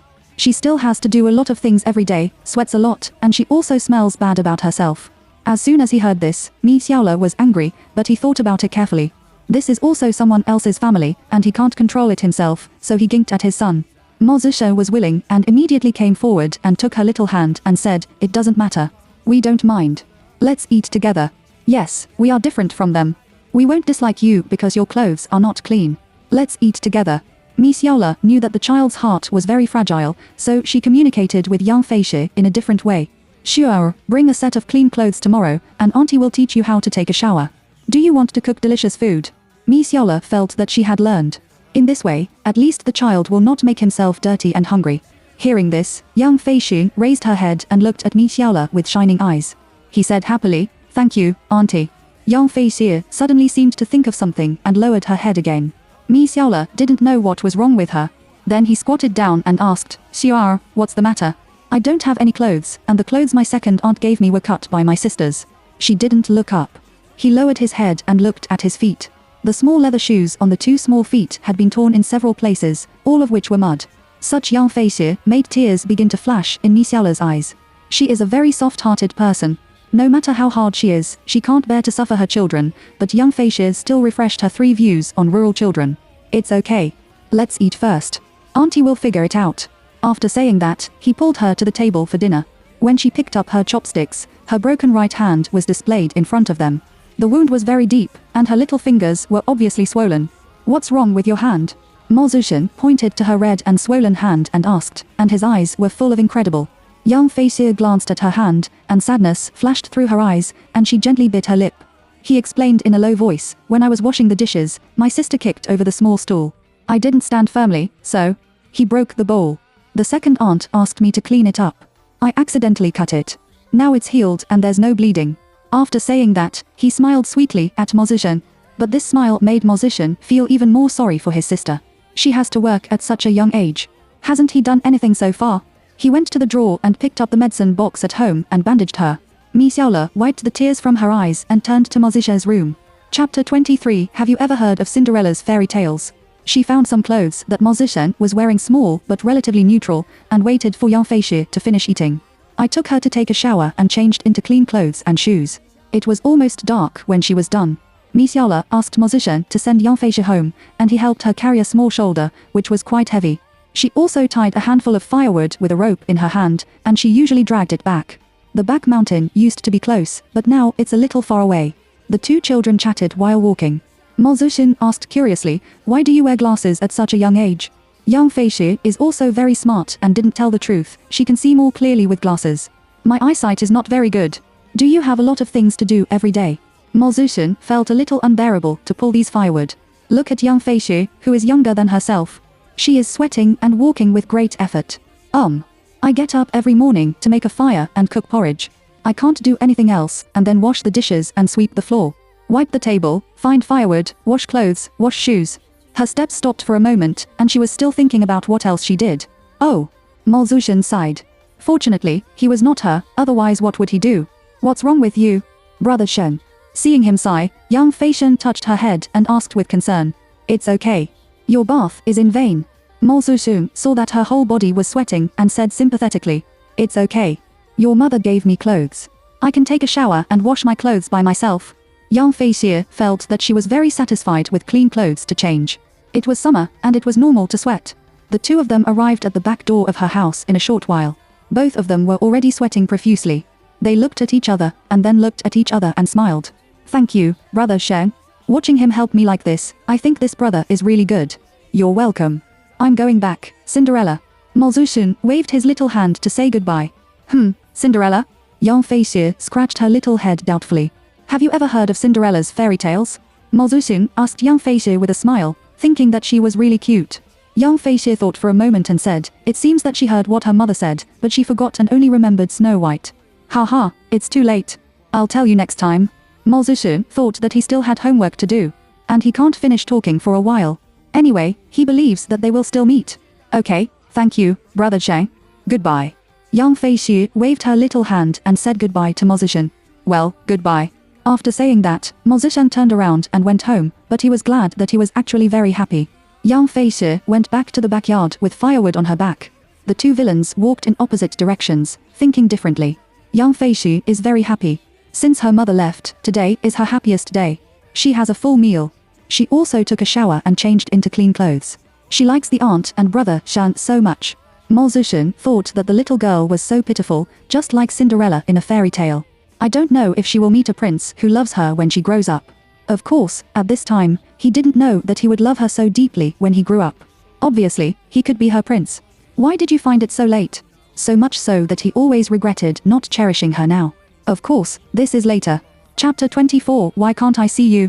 When young Feixie came in and put everything away, they had already had dinner. Young Yunshu threw the bowl directly to her, directly mocking her and roaring, where did you die? Why did you come back until now? Wash the dishes quickly. Young Feixie lowered her head and held her clothes tightly with her little hand. She knew that she could do nothing and no one would protect her. She raised her head and picked up the bowl handed over by Yang Yingshou, but Yang Yingshou found that today's Yang Feishe was wearing glasses. It looked very ordinary, and it was not so eye-catching. She was quite happy, but the clothes on her body made her frown. It's good for you to wear glasses. Don't take them off in the future. But where did the clothes on your body come from? At first glance, this dress is only worn by boys. She and her sister cut her clothes so that they couldn't wear them. Who gave her clothes? I picked up firewood in the back, and an aunt gave it to me. She didn't want to say it. She is afraid that she will be cut by them if she doesn't say it, and others will dare not cut it. Humph. After listening to what she said, Yang Yingshou curled his lips, hummed and left the kitchen. On a summer night, the evening breeze blows away the heat of the day. After Yang Feishe put everything done, I climbed to the balcony on the roof and began to look up at the starry sky. The stars were like shining pearls one after another, inlaid under the canopy of the night sky. She looked at the twinkling stars in the sky and looked at the brightest one with her little hand holding her little face. She looked at it. Her eyes began to heat up and her nose was sore, so she lowered her head. Mom, I miss you so much. I really miss you.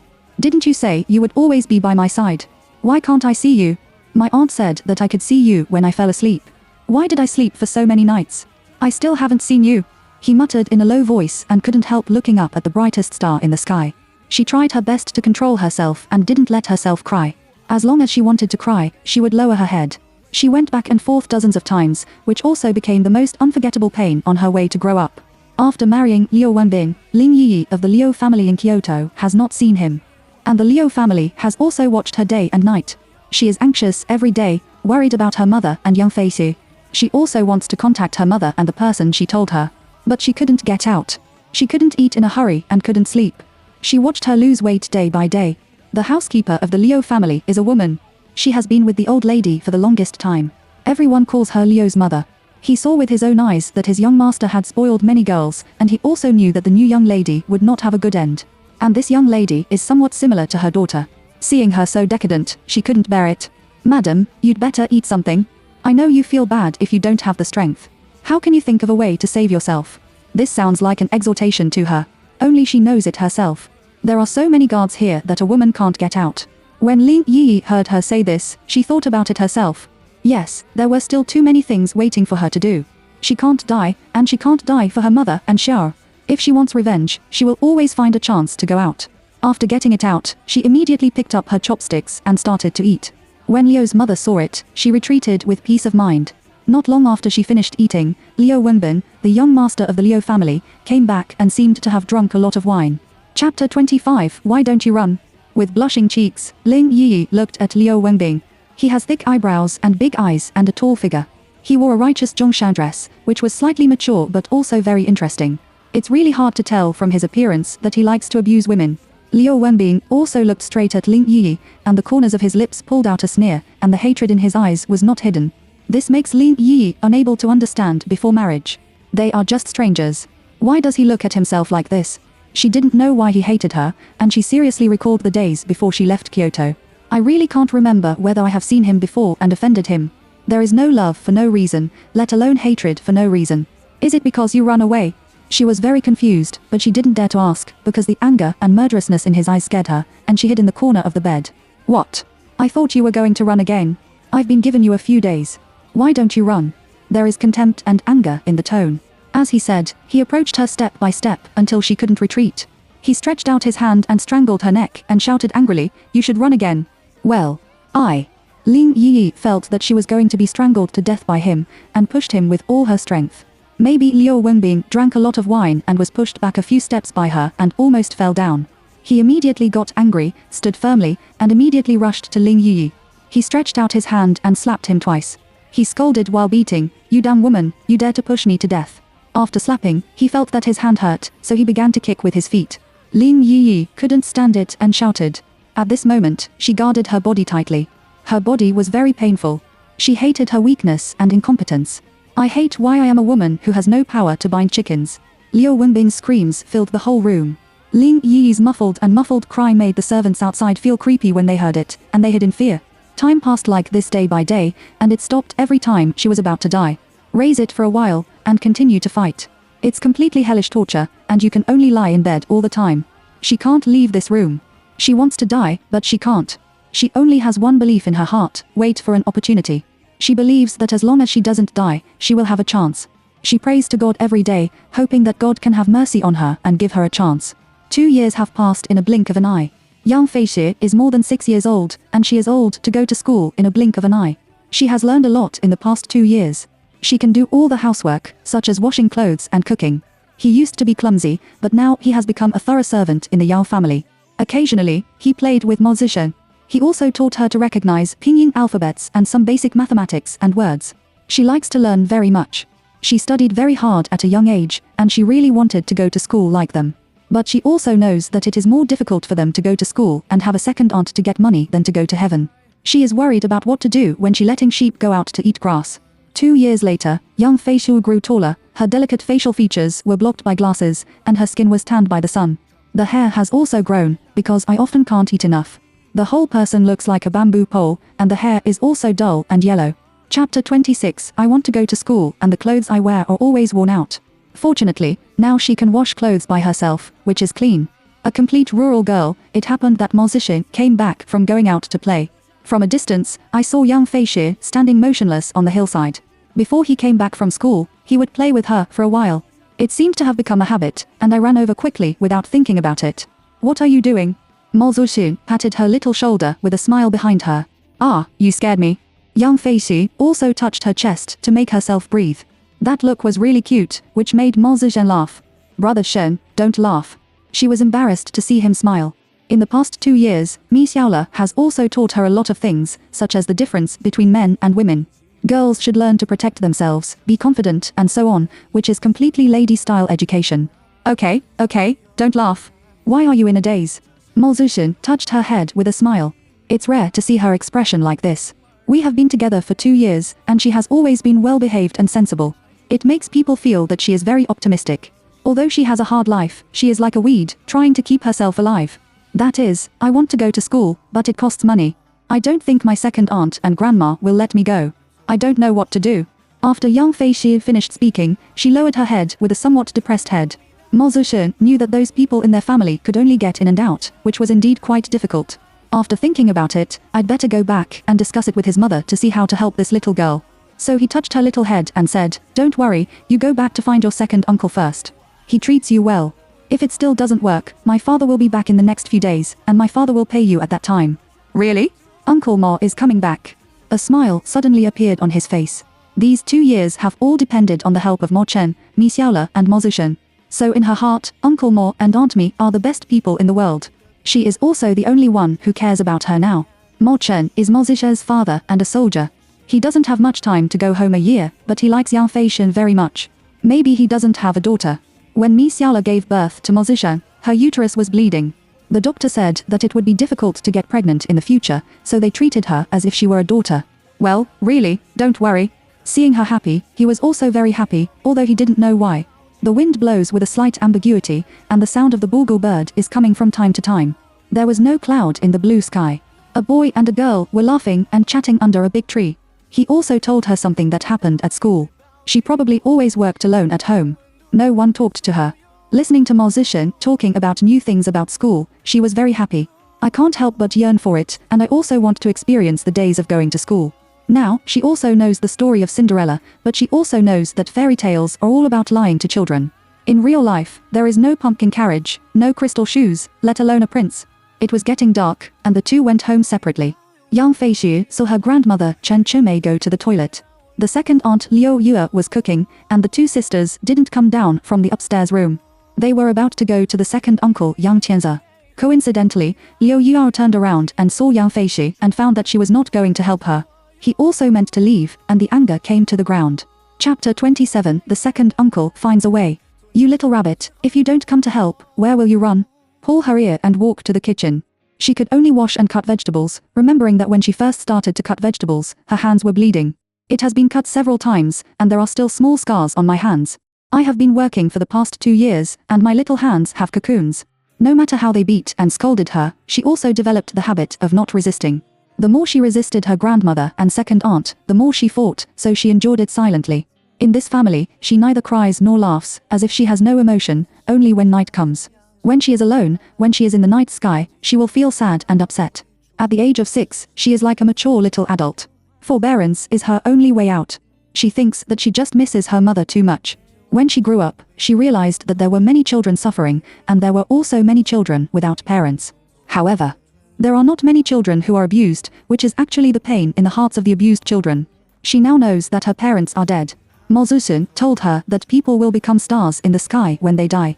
Mom said that she was the brightest star, and she was convinced. Therefore, she looks at the brightest star in the sky every night. When they were all ready to go to bed, she still didn't have a chance to find Yang Tianze, and she wanted to give up. I feel that although her second uncle treats him well, he has no status at home. Grandma and second aunt have the final say in everything, and even the two sisters have more status than him. Sleeping in her small bed, I was worried about how to do it. I was so worried that she tossed and turned and found it difficult to fall asleep. It can be said that she is a little teenager, a little trouble. The next day, she woke up before dawn. When she heard the sound of someone opening the door, she got up and opened the door to see who it was. Seeing that Yang Tianze was about to go out, he immediately stopped him. Second uncle, Yang Tianze turned around when he heard the cry. He wondered if she got up too early today. It's only after 4 o'clock now. He has to go to the city for business, so he gets up very early today. Sure, it's still early. Go and sleep for a while, or you won't be able to get up later. Your second aunt will talk about you again. He is really afraid of her own daughter-in-law. It's okay to be bullied. This child is the same as him. Sometimes I am also very angry. Every time I want to resist, my mother scolds him for being unfilial. Sometimes he is also in trouble in the middle, so he can only try not to let her get hurt. Second uncle, I heard from my sister that the summer vacation is coming to an end. They are going to start school, and I also want to go to school, is that okay? Yang Tianze just remembered about going to school. The tuition fee is more than 200 yen, and the tuition fee is more than 500 for 2 children. If you add another one, it will be more than 700 yu. It is estimated that Liu Yiru will definitely not agree. He has to find a way to let the child go to school.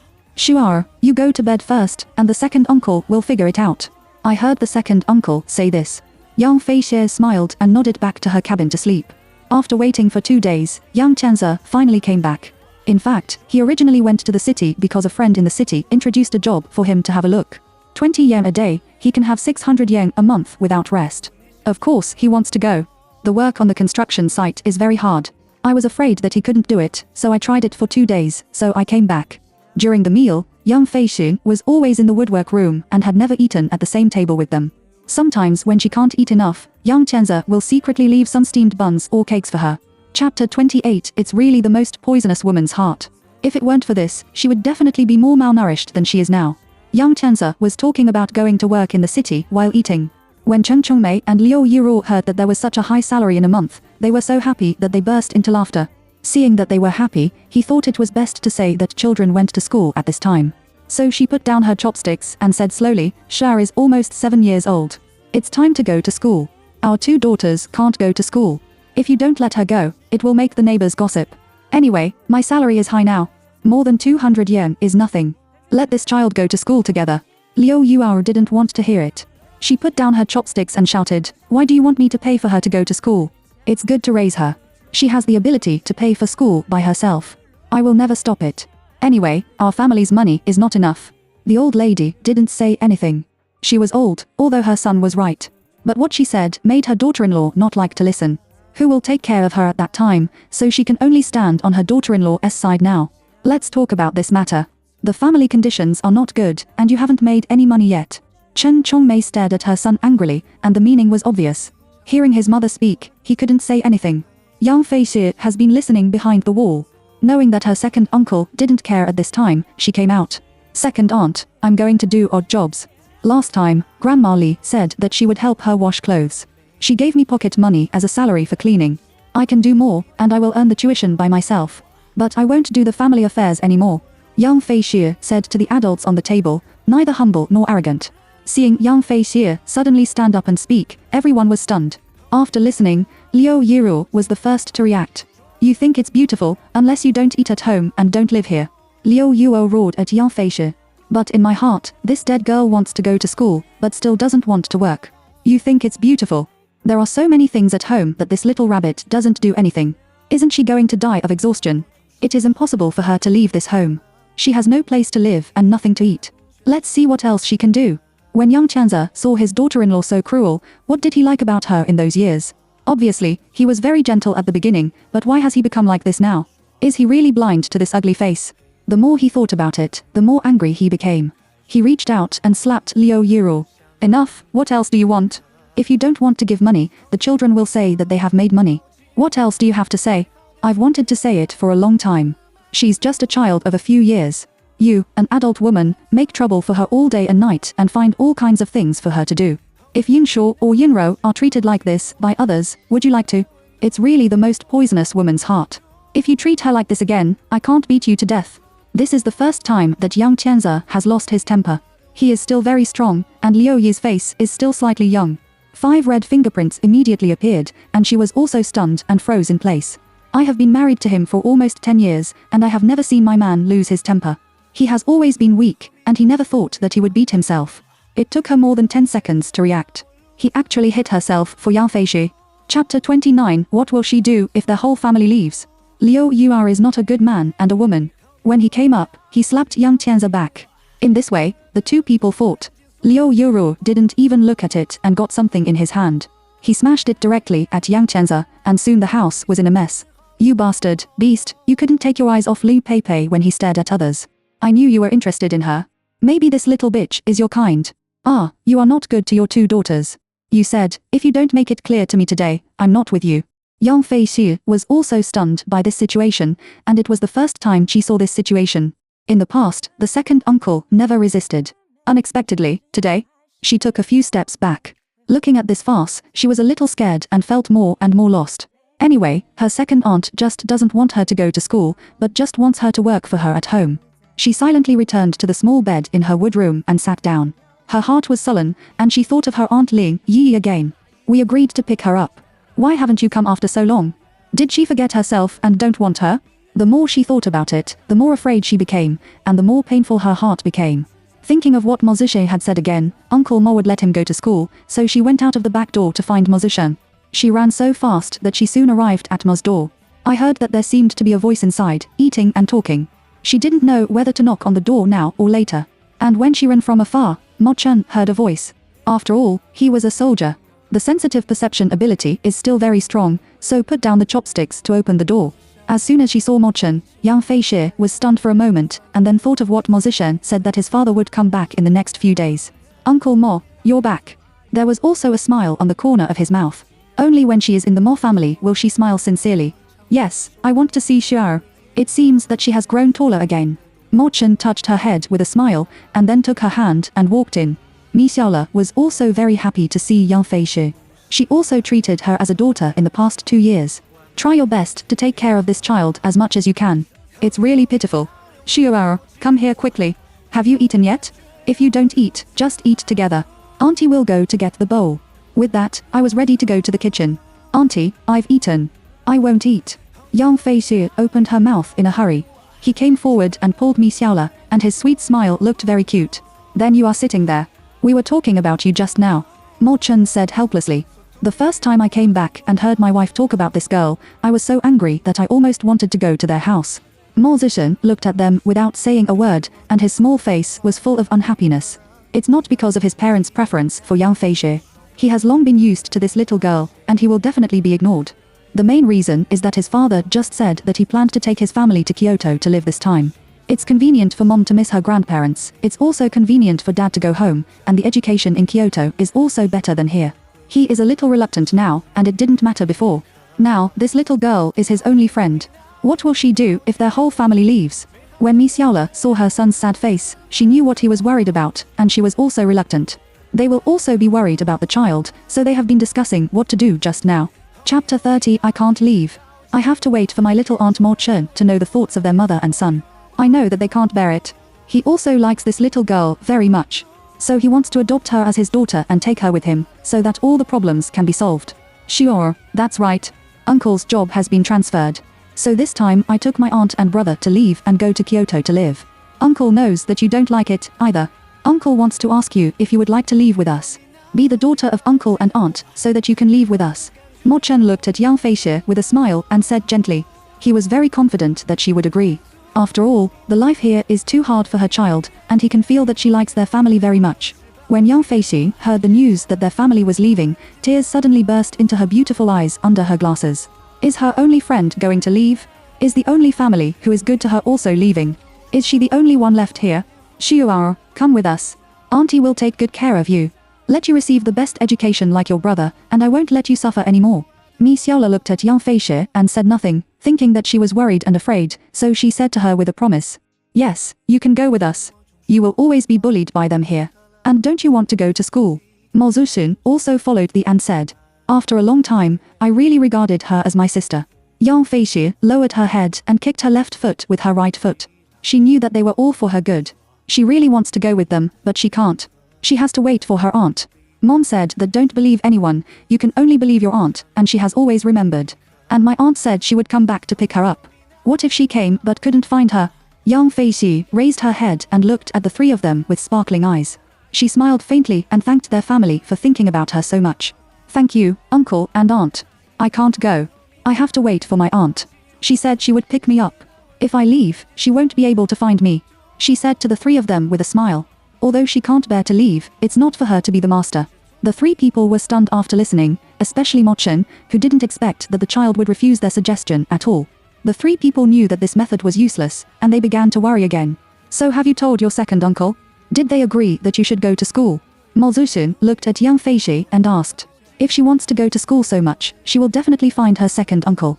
Well, I said, the second uncle agreed, but the second aunt disagreed. I said I would do odd jobs for others myself.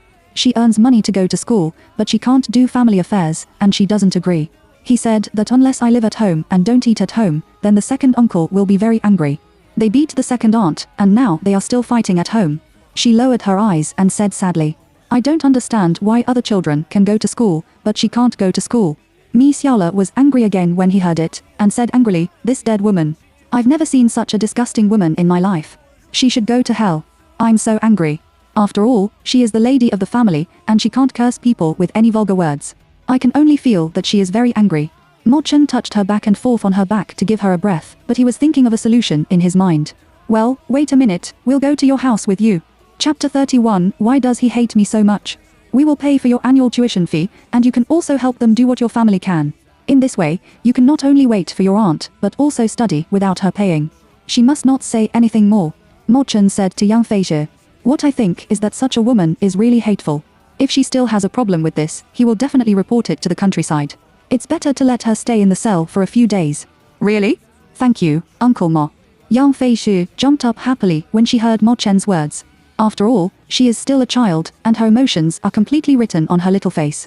Seeing her so happy, everyone looked at each other and smiled because of the help of their family. Let Yang Feishi see the only dawn in her dark childhood life. Because of their good deeds today, Yang Feishi, 10 years later, in order to repay their kindness today. It also saved their whole family. Of course, this is for later. With their help, the problem of going to school will be solved quickly. Mo Chen deliberately wore military uniforms. In the 1990s, the countryside was very respectful of soldiers. He said that he would send back the tuition fee every semester, and said that if they abused their children again, he would send them to the police station. Liu Yiru and Chen Chongmei shrank their necks in fear. Because of Mo Chen's appearance, Liu Yiru also made him stay behind for a long time. After their family left, it was only 2 days since they left the school. Liu Yiru asked her to do more and more things. After all, when she went to school, she could only do it after school. In this way, she has to do a lot less work. How can Liu Yiru let her go like this? Liu Jialing Yi in Kyoto was injured and lying in bed for 2 years. She has been trapped here for 2 years. The door couldn't be left. The 2 bodyguards looked at her. Every time Liu Wenbin beat her and scolded her as a bitch. She also said that I let you betray me, leave me, and I beat you to death. Does she really not understand? I didn't know him before. How could I betray him? She looked at the white ceiling with her eyes. I don't know what to do. I haven't seen her mother for 2 years. I don't know how my mother is doing. And how is Xiao? She hates it. Why didn't she learn some kung fu before? At least you can protect yourself. However, it's not urgent to say anything now. At this time, the housekeeper Liu Ma knocked on the door and came in, watching her lying on the bed covered with wounds. A trace of heartache flashed in her heart, and the pain in her eyes did not escape Ling Yi's eyes. She knows that the housekeeper Liu Ma has always been good to her, but she doesn't know why. But she thinks this is a breakthrough. Mother Liu, here you are. A smile came out of the corner of her mouth. I'm here to see you. How are you? She wanted to reach out and touch her face, but she didn't dare. It was all hurt. One by one, I don't know if it will be disfigured, and tears will fall uncontrollably. Mother Liu, it's okay. I don't care whether my face can be better or not. Anyway, my life is like this, and I may not live long. I know my own body. Ling Yi said as she reached out to help her wipe her tears. No, you must live. Only by living can you have hope, right?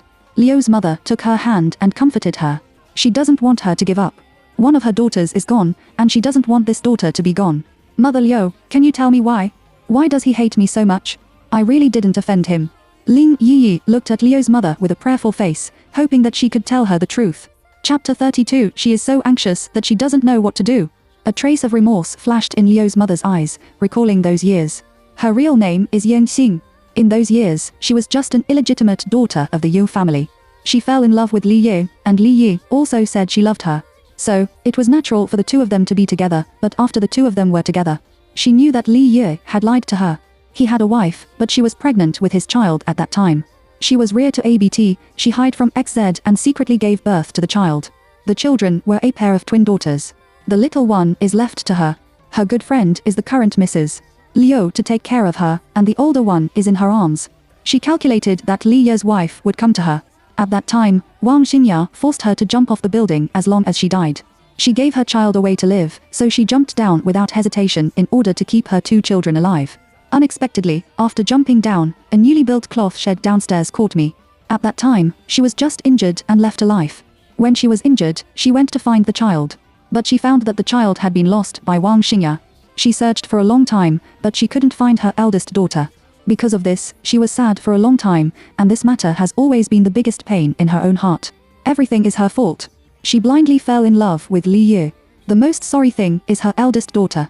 After that, I returned to Mrs. Liu and helped take care of the Liu family while taking care of her daughter. Liu Wenbing grew up with his daughter, Ye Jing. Liu Wenbing has liked Yan Zhen since he was a child.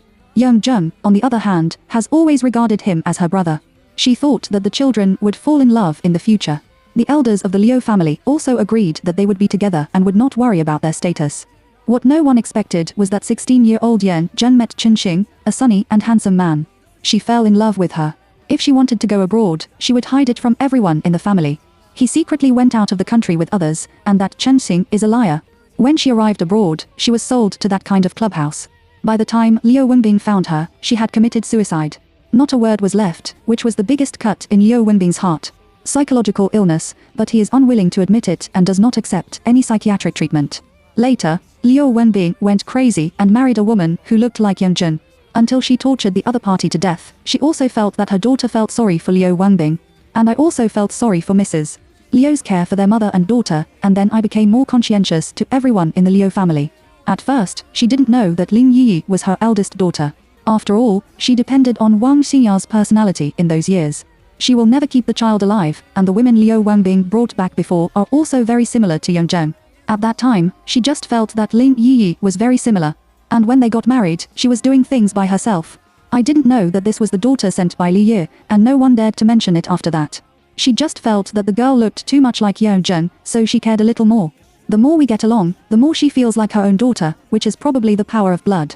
She began to investigate secretly and knew that she was the daughter found outside by Li Yi. It turned out that it was really her eldest daughter.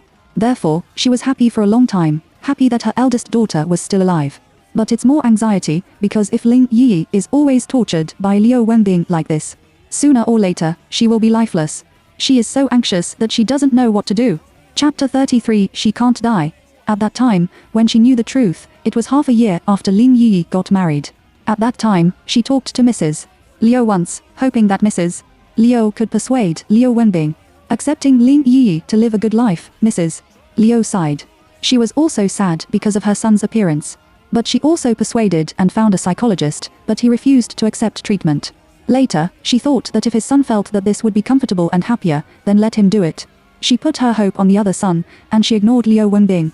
She really wanted to save her child, but she also knew that she owed Mrs. Liu, and her youngest daughter also owed Liu Wenbing. She can only endure it, but now 2 years have passed, and her eldest daughter's life is almost gone. She also began to worry. Why did the eldest daughter pay the debt they owed? What did she do wrong? She hesitated whether to recognize each other or rescue her. What should my daughter do when she goes out? Isn't it the same to catch the end? She sighed and felt that she had to think about it in the long term, and said slowly, the young master is because of a girl. Her name is Yan Zhen. They are childhood sweethearts. Later, Yan Zhen fell in love with another man and ran away from home for him. But that man is a liar. He tricked her into going abroad and sold her to a pornographic place.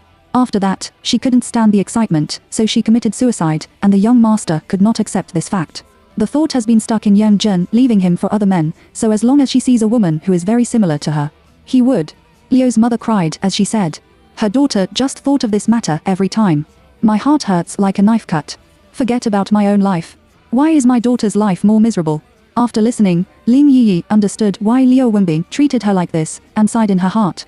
Looking at Liu Ma, who was crying, she said, Liu Ma must like Yan Zhen very much. Liu's mother wiped her tears and squeezed out a smile awkwardly and said, I watched them grow up. The child has been well behaved and sensible since she was a child. God must have liked her, so he invited her to leave early. Well, sometimes the living are more painful than the dead. Don't cry, Mother Liu. I think she should live better in the sky than here. Lin Yiyi said comfortingly. If she can choose, she also wants to leave the world, but she can't. She still has a lot of things to do. She can't die. Liu's mother also wiped the tears from her eyes. I hummed distressedly, but I was thinking about what to do. Young Fei Xi in the countryside finally started school. She carried the new school bag prepared for her by Mo Chen. In order not to be discriminated against in primary school, Mo Chen and his wife also prepared new clothes for her. Although Liu Yuo really wanted to take it off for her daughter, Mo Chen's words still echoed in her ears. She endured it and reported to school for the first time. Everything she saw felt very new. She was very happy. She can finally go to school like other children. She came to the classroom and looked for the name on the table. She was at the same desk with a girl. Her name was Zhang Fangfang. She is a girl who doesn't talk much, and she doesn't talk much herself, so the two of them haven't talked to each other. Until one day, the teacher said she wanted a watercolor pen, but she didn't have it. She didn't know what to do. He asked Zhang Fangfang if she could borrow it, and slowly the two began to talk. Chapter 34. Why do you want to bully me? Finally, I found that the direction of going home was the same, but her home was closer and she often went home together. The two of them also became good friends, and both of them were happy to have a good friend. Young Fei Xi is very serious in class, and Mo Zishan has taught her letters and simple mathematics before.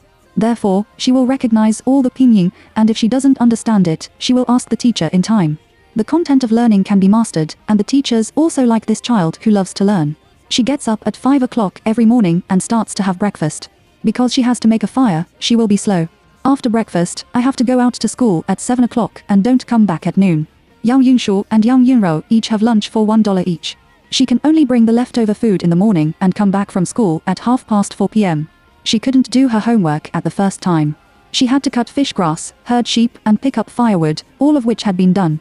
She has to help make dinner. After dinner, she has to wash the dishes and wipe the inside and outside of the house.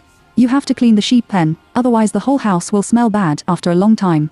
When she is busy, she will always take a shower and wash clothes until 11 o'clock in the evening. After finishing her homework, it was past 12 o'clock. Now, she doesn't even have time to look up at the night sky. However, time passed quickly, and she passed the middle school in a blink of an eye. There was no suspense. Yang Fei Xi won the first place. Yang Yunshu and Yang Yunro were very angry when they heard the news. One of them was in the 3rd grade and the other was in the 2nd grade. Moreover, the results of the two people have always been mediocre. The difference is so big that they will definitely be criticized again when they go back. The two of them usually like to play in school, so they also have many friends. They encouraged other classmates to bully Yang Fei Xi, saying that they had to do a lot of housework at home. It was all done by Yang Fei Xi, who forced them to do it. Several classmates were very angry when they heard it. They didn't expect such a thing to happen again. So on the way home from school, 6 men and women blocked her way. Yang Fei Xi knew at a glance that they were looking for trouble. She was afraid that her good friend Zhang Fangfang would also be bullied, so she asked her to leave first. When I saw a path next to it, I started to run from the path without thinking about it. Although she usually does a lot of work and has good physical strength, she can't run away from 6 children. The eldest boy was 10 years old and was soon caught up by them. One of the boys kicked her angrily. While kicking, he cursed, "Run. Run again. I can't beat you to death." Several girls ran over and pulled Yang Fei Xi's hair angrily. He pinched her flesh again, and one of them slapped her 5 times. After the girls finished beating the boy, they hugged her chest and walked to her. At this time, Yang Fei Xi endured the pain. Squatting on the ground and holding her stomach, the boy's kick on her ribs was really painful. But she still held back a moment of tears and looked up at these people who bullied her. She asked hoarsely, "Why do you bully me?" "Ha ha. Why? Why didn't you think about why when you bullied Yinshu and Yunro?" The boy in the front looked at Yang Fei Xi and said angrily, At this time, young Fei Shi also understood the reason. It turned out that the two sisters at home spread rumors. After she figured it out, she said loudly, "I didn't bully them. I have a lot of things to do every day. I don't have time to bully them." Chapter 35 The most important lesson in life. But people are preconceived, and Yang Yunshu and Yang Yunro are their good friends. How could they believe her words? The more so, the more sophistry they are, and several boys hate her even more. Another punch and kick. After the fight, young Fei Shi was already injured all over. There were still blood stains from the corners of the mouth, lying on the path in the forest. When the boy in the head saw that the fight was almost over, he said angrily to young Fei Shi, "Do you dare to bully their sisters again? You can try it and see how we can take revenge on you." After saying that, the boy also urinated on her body. The other two boys thought it was fun and followed suit. While scattering a few people and laughing, young Fei Shi lay on the ground and closed her beautiful eyes in pain. At this moment, she really missed her mother, but she still held back and didn't let herself cry. After they left, with tears in her eyes, she slowly climbed up and walked step by step in the direction of going home. The little back is lonely and stubborn. As he walked, he recalled what Mo Zishan said to her when he left. He said, "Protect yourself well. When others beat you, you have to learn to fight back. It's better to not win than to be beaten." Now, she finally understood what it meant and couldn't help clenching her fists. At this moment, there is no more weakness in the eyes just now. Only sharp and ruthless. This is also the most important lesson in her life. He didn't get home until dark. Liu Yiru was so angry. If Yang Fei Shi doesn't do so many things, she has to do it alone. So she waited for her at the door and saw that she came back with wounds all over her body, and there was still a wet smell of urine. He was even more angry. He rushed up and slapped her little face again, cursing, "You little rabbit. When you went to school, you still learned from other people's fights, and you didn't have to do family affairs." Her glasses were knocked to the ground by her, and young Fei Shi stared at Liu Yiru with her eyes. Liu Yiru was shocked for a moment. "It's just a 7-year-old doll. What is she afraid of? Why don't you ask your two daughters?" Young Fei Shi picked up her glasses. Then she walked to the woodroom step by step, her room, took clean clothes and took a shower. Even if she still has to work, she has to wash herself first. Liu Yiru found her two daughters and was also angry after asking the truth. She deliberately waited for her to come home every day. She was asked to do a lot of work, and there was no time for her to study and do her homework. As a result, she gave the first place in the exam. "My two daughters have plenty of time, and I can't bear to let them do anything. Her studies are not as good as this dead girl." She was so angry that she directly closed her two daughters in the room. After starving them all night, Chen Chengmei did not dare to disobey her daughter-in-law, and Yang Tianze went out to work again. It is estimated that they will not come back until the spring festival, so no one will help them. Liu Yuo also gave them orders. They are not allowed to find someone to beat young Fei Shi and hurt her. Who will help them work? It's not a little thing at home, and no one will enjoy it if he is blessed. At night, the two sisters were hungry and angry in the room, and blamed all the responsibility on young Fei Shi. So the two began to plan how to take revenge on her. Young Fei Shi asked for 3 days off because of her serious injury, and only helped to do what she could at home. Liu Yuo just scolded her for being a waste, useless, and did not force her. She also knows that if her injury is not good, she will still suffer by herself. It is better to enjoy it for a few days. Young Fei Shi didn't go to school and still studied by herself at home. She didn't forget that she promised her mother. She must be the first. She won't let her mother down. Chapter 36 completely crushed the two sisters with the first place.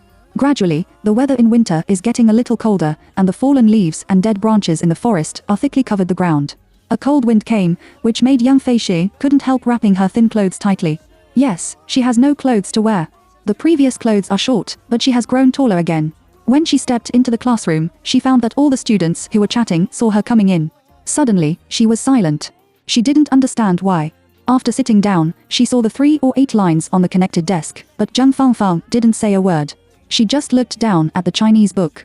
When she was about to ask, the class bell rang. And Zhang Fangfang wrote in the notebook that you don't talk to me anymore, and we will no longer be friends.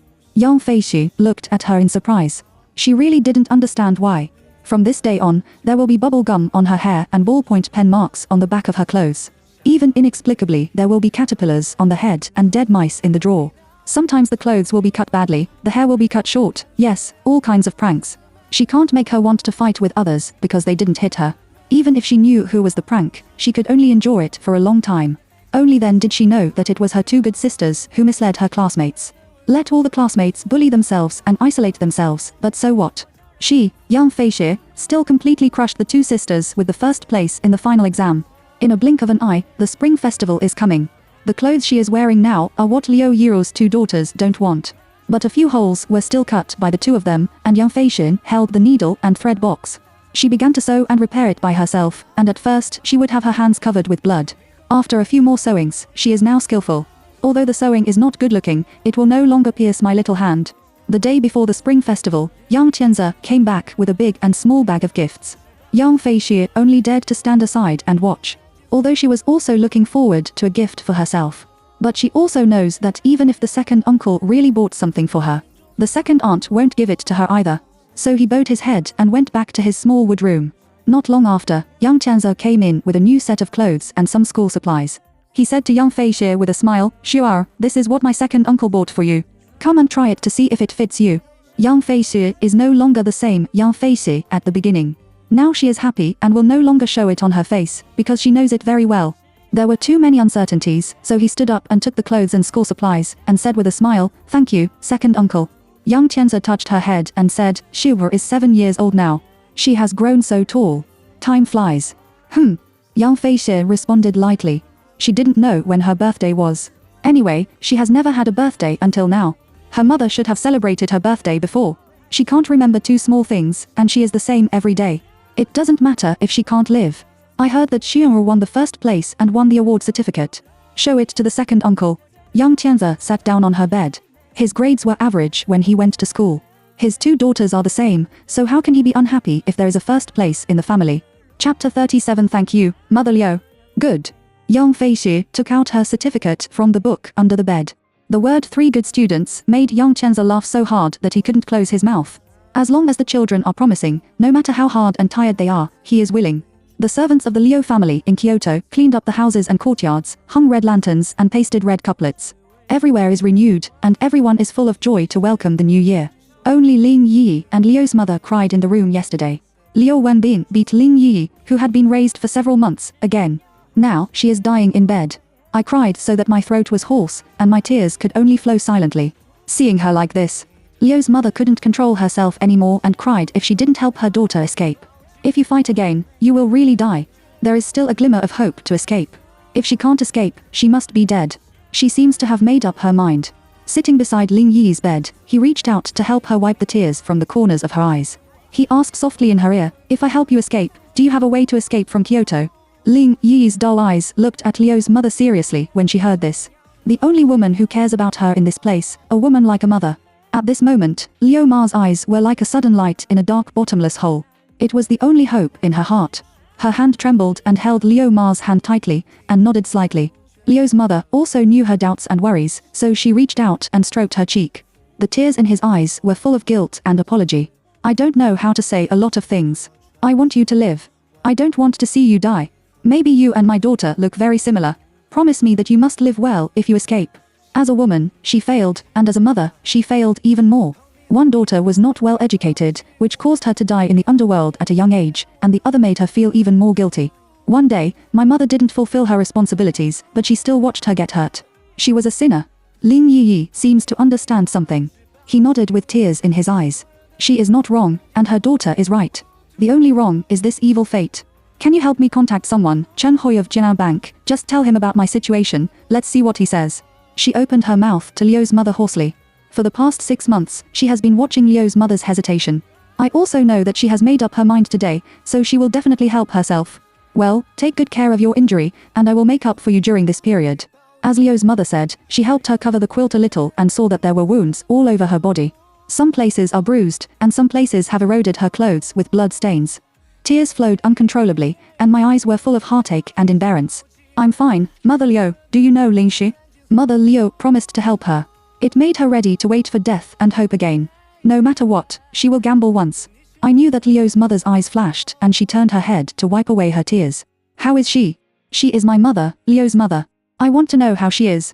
Can you go and see her? She said eagerly and pleaded to Liu's mother. Tears in his eyes flowed out of the corners of his eyes excitedly. She. I know, I'm trying to figure it out. Liu's mother promised in a low voice. Ling Yi, who heard her promise, finally smiled. This was her first smile in 3 years. She really misses her mother too much. Thank you, Mother Liu. She excitedly took Liu's mother's hand and thanked her. Chapter 38. Chen Hui and Liu's mother also gave her a bitter smile. She didn't dare to tell her the truth. She had investigated her before, so she knew that Ling Xu was her adoptive mother. She remembered this kindness in her heart and knew that she was locked up in the villa by Wang Xingya. I have been paying attention to the movement there, but it was rumored that Ling Xu died of illness a year ago. At that time, it was still in the newspaper, and she also saw in the newspaper that Ling Xu, a talented female financial advisor, passed away. Many people feel sorry for her. No one pays attention to what the truth is like. Only she knew that the Li family forced her to hand over the last property and assassinated her. But if she tells her now, her body will definitely not be able to bear it. This time she was seriously injured. She thought it would be better to wait for her to get better before telling her. This injury must take some time to heal. Fortunately, Liu Wenbing went abroad, and she felt afraid when she thought about it now. After she fell asleep, Liu's mother found an excuse to go out and came to Jinan Bank. Chen Hui was found. Chen Hui is the manager of the investment department in the bank. He thought it was his client looking for him to invest, so he took her directly to his office. Liu's mother told him all about Ling Yi's situation, and he frowned. Mother Liu doesn't know what he is thinking. So he didn't say anything and waited for him to speak. He didn't say anything. I just wrote a letter, wrapped it up and sent it to Liu's mother, asking her to give it to Ling Yi. Liu's mother put the letter in her underwear pocket, nodded to him and went back to Liu's house. I went to Ling Yi's room at the first time and gave her the letter. Ling Yi saw that Jing sat up with the pain of her body and hurriedly opened it to have a look. Hello, Hui. I'm Chen Hui. Let me briefly introduce myself. I am an orphan adopted by your mother. It was Aunt Ling who sent me to study abroad. After returning to China, I have been working in her company, and she found that I have a talent for investment. She was given a sum of money and asked me to come out and do it myself. What I didn't expect was that something happened to her soon. Before leaving, she called me one night and told me not to go to her. Don't expose yourself. When you come back, let me help you. No matter what you want to do. They all want to support you, and she also said that if one day, if I can see you, I must tell you to live well. Don't let anyone know that you are her daughter, but I don't think it's urgent to come now. Take good care of your injuries. I will arrange everything in the next few months and take you out of Kyoto. Chen Huiliu. After reading the letter, Ling Yi smiled and cried again. Her mother, even before she came out, she couldn't let go of herself. She was so unfilial. She secretly made up her mind that if she could escape, she must make herself stronger. She is so strong that no one dares to bully her anymore, and she should protect her family. For more than 3 years, she saw hope for the first time and grasped the hand of the letter. I couldn't help holding it tightly. This time, I must not fail. Kid, don't worry. We will definitely help you escape. Take good care of yourself, and I'll make soup for you. Liu's mother finally relaxed when she saw her. I'm also relieved a lot, and I still want to make up for her. Good. Thank you, Mother Liu. Ling Yi took Liu's mother's hand. Tears flashed in his eyes, but he was full of hopeful gratitude. You're welcome, kid, you must live well. Liu's mother put a strand of her fallen hair behind her ear and said gently. Chapter 39. What does it mean to kill your parents? Ling Yi is really grateful to Liu's mother, no matter what her reason is. Without her help, she might have died in this place. If she has a chance, she will definitely repay her well. At this moment, she has no idea that this is her biological mother. So many years later, she regretted it again, but she didn't know many things earlier. The rural New Year was over, and the school started again soon. Mo Chen sent the tuition fee for this semester. Seeing Yang Feixie wearing new clothes, he was much relieved after he left with Yang Tianze. The new clothes she only wore twice were cut by 2 sisters again. The new school supplies were also robbed by them, as she expected. It's just that now, they will no longer bully Yang Tianze as openly as before. Because Yang Tianze's current high salary is the hope of the whole family, even Liu Yu has changed his face. She is still the same as last year. She has a lot of things to do after school every day. There are also classmates bullying her from time to time in school, and she is used to it, no matter how difficult it is. She must go to school. That night, it was a rare day to finish her homework before 12 o'clock. She couldn't help going out to look at the sky, but found that there was not a single star, and her eyes dimmed. I went back to my room, took off my thin trousers and coat and lay on the bed. Her quilt looks thick, but in fact it is made of reed hair, which is not warm at all. In winter, she always wears thick clothes to sleep, otherwise she will catch a cold. Covering the quilt, I thought that spring is coming now, and summer is not far away. She likes summer. Although it will be very hot, she is not afraid of heat and cold. She has not warmed herself in the past few years in winter, only in summer. Only then will she feel hot, her body is hot, and her heart is also hot. On this day, she was walking on the way to school and suddenly found that all her classmates were pointing at her. She doesn't understand why. Look, it's her, it's her. A tall girl pointed to Yang Feixie and said in surprise to the girl next to her. It turned out to be her. She wears glasses at such a young age. She can't be blind. The other girl said while having breakfast. Ha ha. After she finished speaking, several girls laughed. Do you think she really killed her parents? Another pretty girl said with some doubts. I don't know. Anyway, I heard that her parents are dead, and playing with her will not have a good end. Let's stay away. A girl holding her hand said cautiously, and then pulled her away from the place. I heard that fortune tellers said that she was a disaster star. Look at what she was wearing. What kind of era is it now? It's still patched clothes. Young Fei Xie listened to all kinds of ridicule. At this time, she still didn't understand what was going on. What does it mean to kill your parents? Next, some naughty male classmates threw garbage on her and wrote a nemesis on her clothes. She wrote randomly on her book, and wherever she went, someone would point at her. Most of what she said was that she killed her parents, although she was a little sad. But she was still expressionless and didn't cry or laugh, and her classmates bullied her even more. Until the Chinese teacher saw her walking on the road in a mess. I just found out why the children's atmosphere is so strange recently. It seems that they all like to bully her. Chapter 40. Are you really a disaster star? Young Fei Xie, the Chinese teacher stopped her. Young Fei Xie turned her head to look at the Chinese teacher, and there was a caterpillar on her hair. There was no expression on the little face, neither crying nor laughing. What's wrong with you? What's wrong with you recently? The Chinese teacher has always liked this child with excellent academic performance. Seeing the caterpillar on her head, he hurried over to help her take it down. Teacher, I don't know either. It seems that everyone suddenly dislikes me, and I don't know why. Young Fei Xie looked at the teacher and said hoarsely. After saying that, she lowered her head. The Chinese teacher decided to ask the monitor and ask her to go to the toilet to get her hair done. Sun Yi, why is everyone bullying Young Fei Xie recently? When the Chinese teacher saw the monitor Sun Yi coming over, he didn't go around the bush and asked directly. They all said that she killed her parents, and she killed whoever was with her. So everyone doesn't want to be in the same class with her. Teacher, I didn't bully her. He was afraid that the teacher would ask him to take responsibility, so he finally became a foreman. In case the teacher doesn't like him, he will have to be scolded again when he goes home. Nonsense, who is talking nonsense? The Chinese teacher roared angrily after listening to it. He didn't expect such a rumor at all. I don't know. Anyway, the whole school knows it now. Seeing that the teacher was angry, Sun Yi took a step back in fright and whispered. Chinese teacher, I didn't expect a rumor to be so powerful. Such a good student should not be bullied into a useless person. The child is simple. How do you know the truth? He has to find a way to solve this problem. You go back. I got it. After the Chinese teacher asked the monitor to leave, he was thinking about going to the principal first. Young Fei Xie didn't go to the toilet, but just squatted in the corner of the wall. So she heard their conversation and walked straight in and stood in front of the Chinese teacher. Teacher, what does it mean to kill your parents? Her eyes flashed with tears. He seems to be very stubborn about this problem and wants to know what it means. Her classmates' harsh remarks to her made her feel an unspeakable bitterness. The teacher looked at her and didn't say anything. He felt that he had to organize the language before talking. If she had explained it directly, she would definitely have a preconceived that she had killed her parents. The world of children is simple, especially children without parents are the most vulnerable. Do I mean to kill my father and mother? My classmates are afraid that they will be killed by me when they are with me, so they do this to me. Her voice was a little choked. She thought so in her heart and asked in this way. Child, that's what death means, but every child is the treasure of his parents. Their departure has nothing to do with you. These are all nonsense from the classmates. If every child without parents says that the child died, how many disaster stars will there be in the world? Fei Xie, don't listen to their nonsense. The departure of your parents has nothing to do with you. I will find the principal to find out the rumor mongers. The Chinese teacher knew that she was not feeling well, but he could only say these words to comfort her. Young Fei Xie didn't say anything. It turned out that it was really the same as what she thought. Am I really a disaster star? Is it really the father and mother you killed? And my aunt didn't come to pick me up as promised. Did she also hurt her? Chapter 41. A letter to mom. The class bell suddenly rang. It happened to be Chinese class, and the teacher directly pulled her out of her office. Everyone saw the teacher coming in with Young Fei Xie, so the child didn't say anything more, and the audience was silent.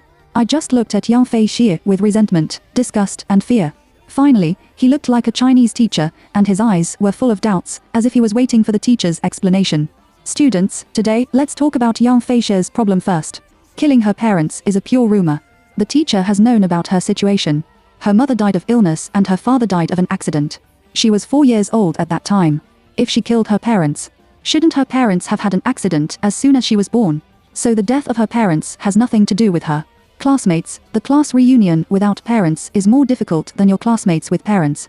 No one cooks for her and washes clothes, and no one tells her stories.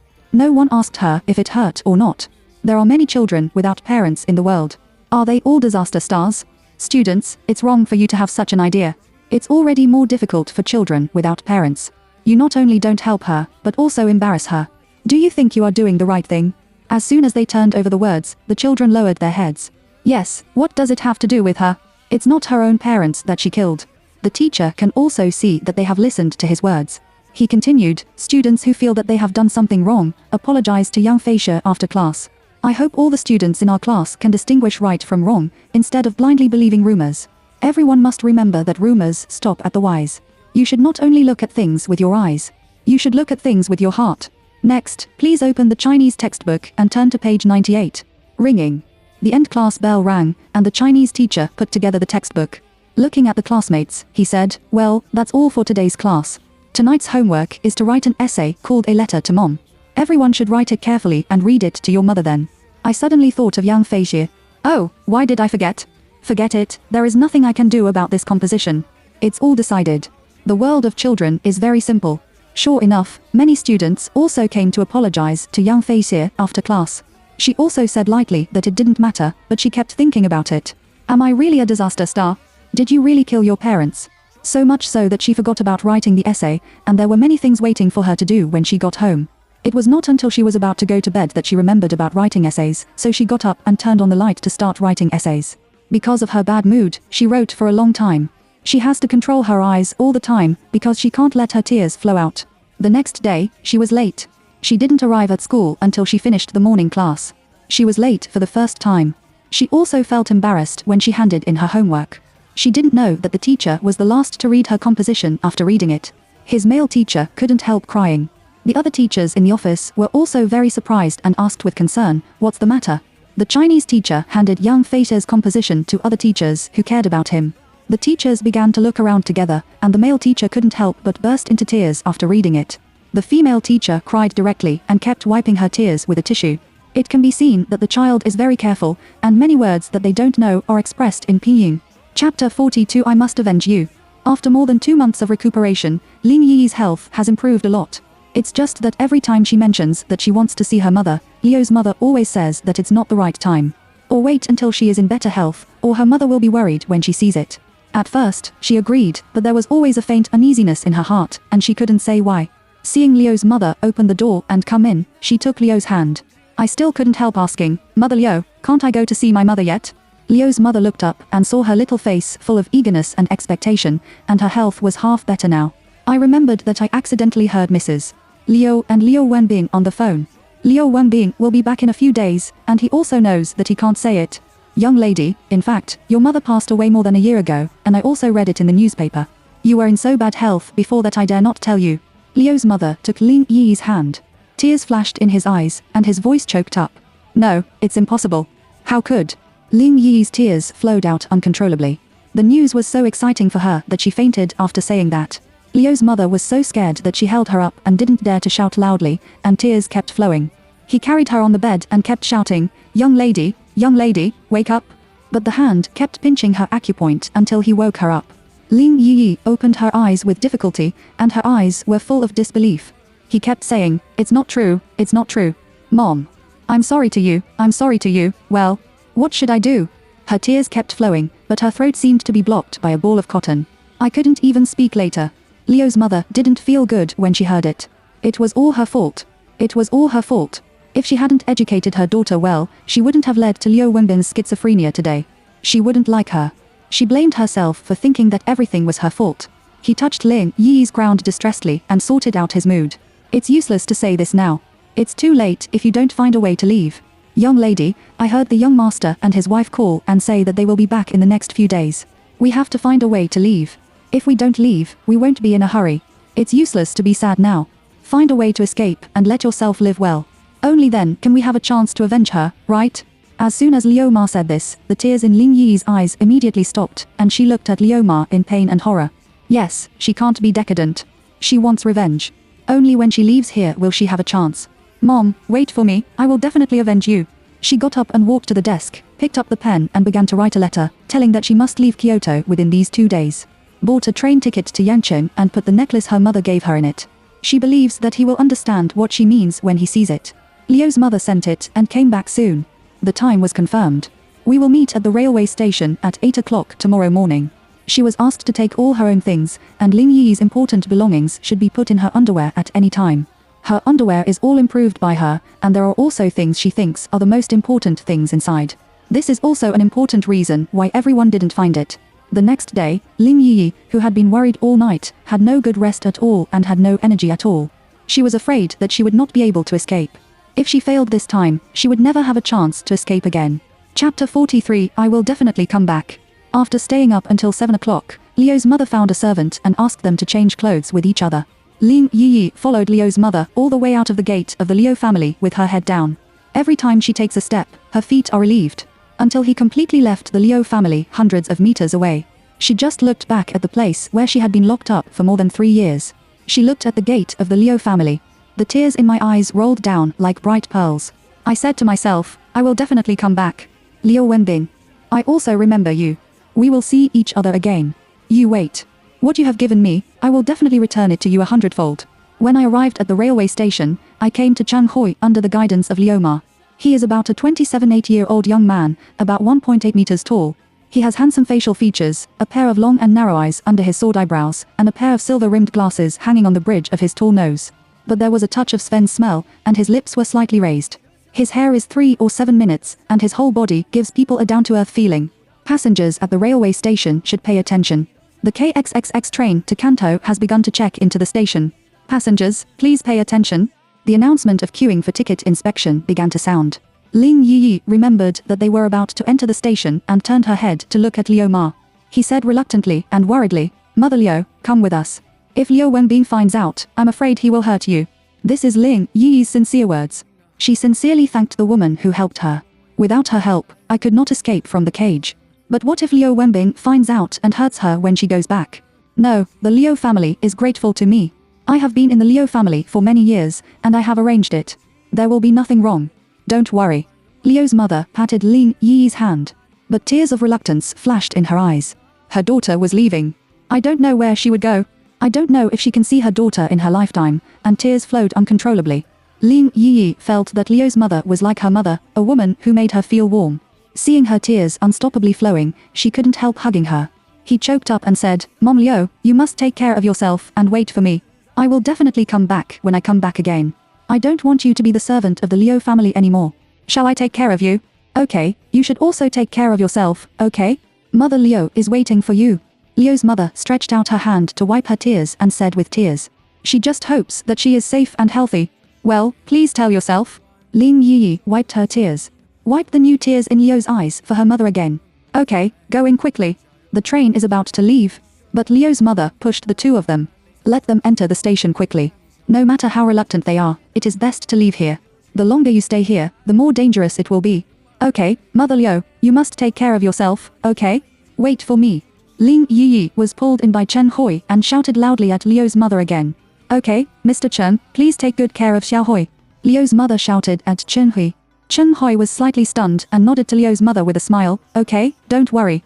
Chen Hui pulled Ling Yi into the station, and he looked back at Liu's mother again. He always felt that Liu's mother was not like a servant, but more like a mother to say goodbye to her daughter. Chapter 44. How are you, Xiao? Auntie is here to pick you up. But he didn't have time to think much, because Ling Yi's health was too bad. After walking a little, she was sweating profusely, which made him a little worried. Then he asked with concern, How are you? Do you need me to carry you? Ling Yi looked up at the train in front of her, and she was still more than 10 steps away to get on the train. She can leave this place forever. How can she give up? He bit his lips, shook his head and said, It doesn't matter, I can do it. Chen Hui did not force it and helped her to the door of the No. 3 sleeper box of the train with difficulty. But her clothes have been penetrated by her cold sweat. I checked the ticket and got on the train until the train started and slowly left Kyoto. Her heart has just calmed down, and this place is the source of all her nightmares. Even standing on this land, recalling the scenes of the past, it made her sweat coldly. She was really scared. It was just a dream. She couldn't help closing her eyes. She was more afraid that she would still be in that room when she woke up. Because she dreamed countless times that she had left that place, but when she woke up, she was still in that room. Everything in Kyoto scares her and makes her regret, but it is also a place she has to face. She couldn't help holding her hand tightly, and her nails were pinched into her palm, but she didn't feel any pain. Because her heart hurts more. As long as she thinks of her miserable mother, it hurts so much that she can't breathe. Are you all right? After Chen Hui put the things away, seeing that Ling Yi's forehead was still sweating, and her body seemed to be very bad, she asked worriedly. Hearing the question, Ling Yi opened her eyes and saw Chen Hui with a worried face. She smiled. This time, she really escaped. This man is the best proof. Fortunately, you are younger than I thought, Ling Yi said with a smile. Her body also sat up straight from her back against the train, indicating that she had rested for a while and was fine now. Although it looks sick, compared with before. This is already the best state, especially her mood is not bad now. A trace of imperceptible red flashed on Chen Hui's face, which was probably the legendary embarrassment. What did my mother leave for me with the necklace I gave you?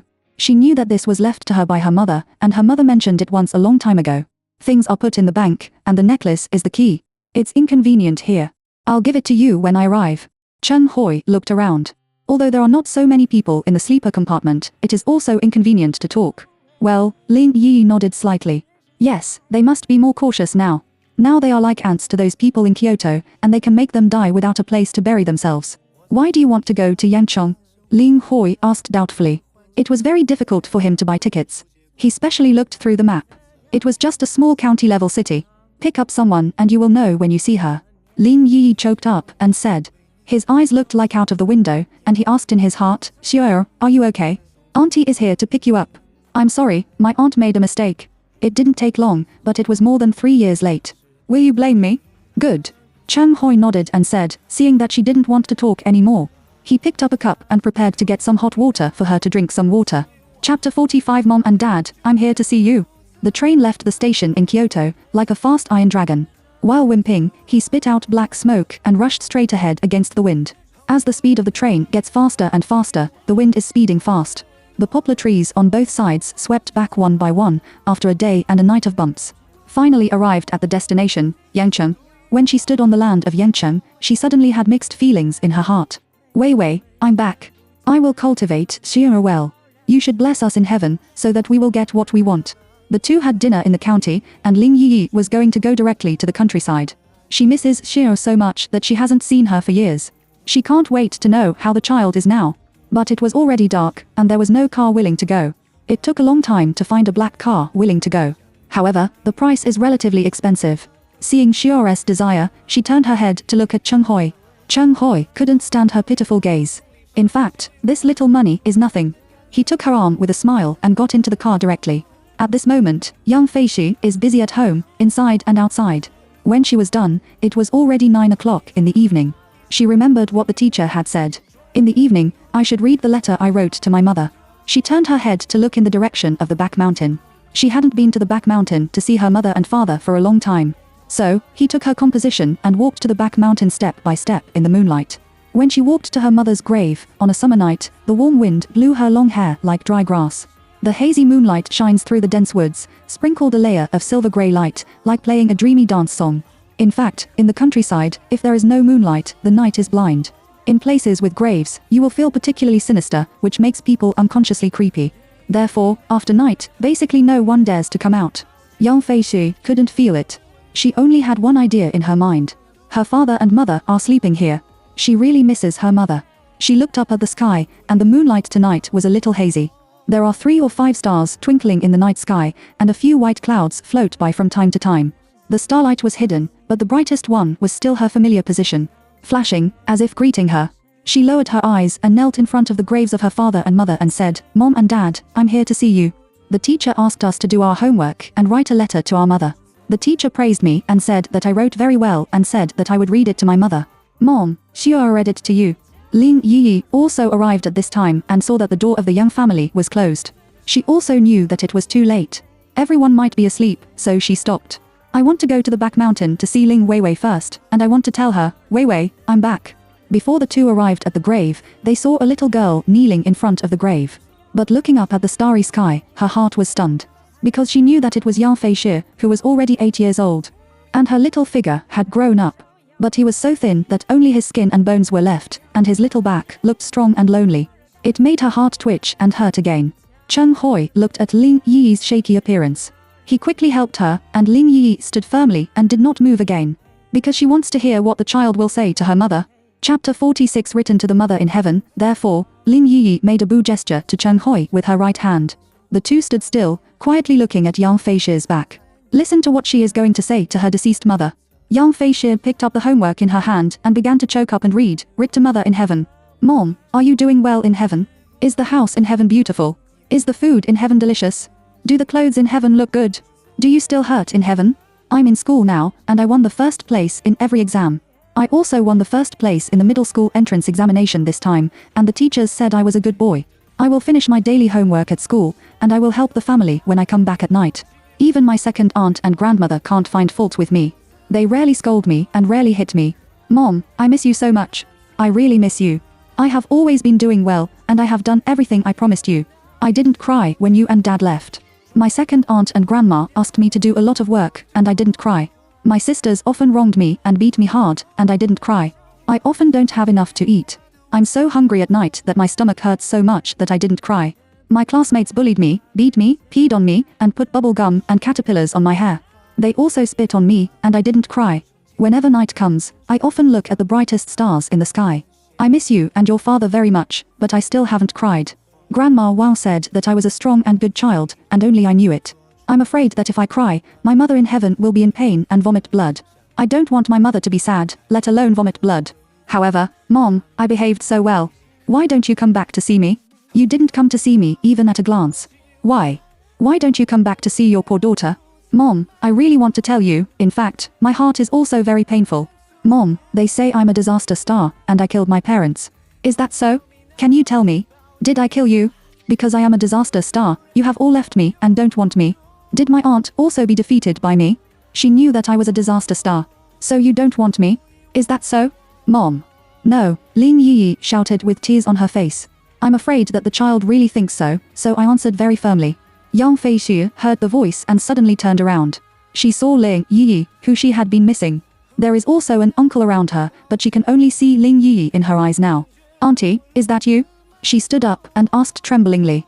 She has dreamed countless times that her aunt came to pick her up. Save her from the place that has been tormenting her, but every time she wakes up, she finds it a dream.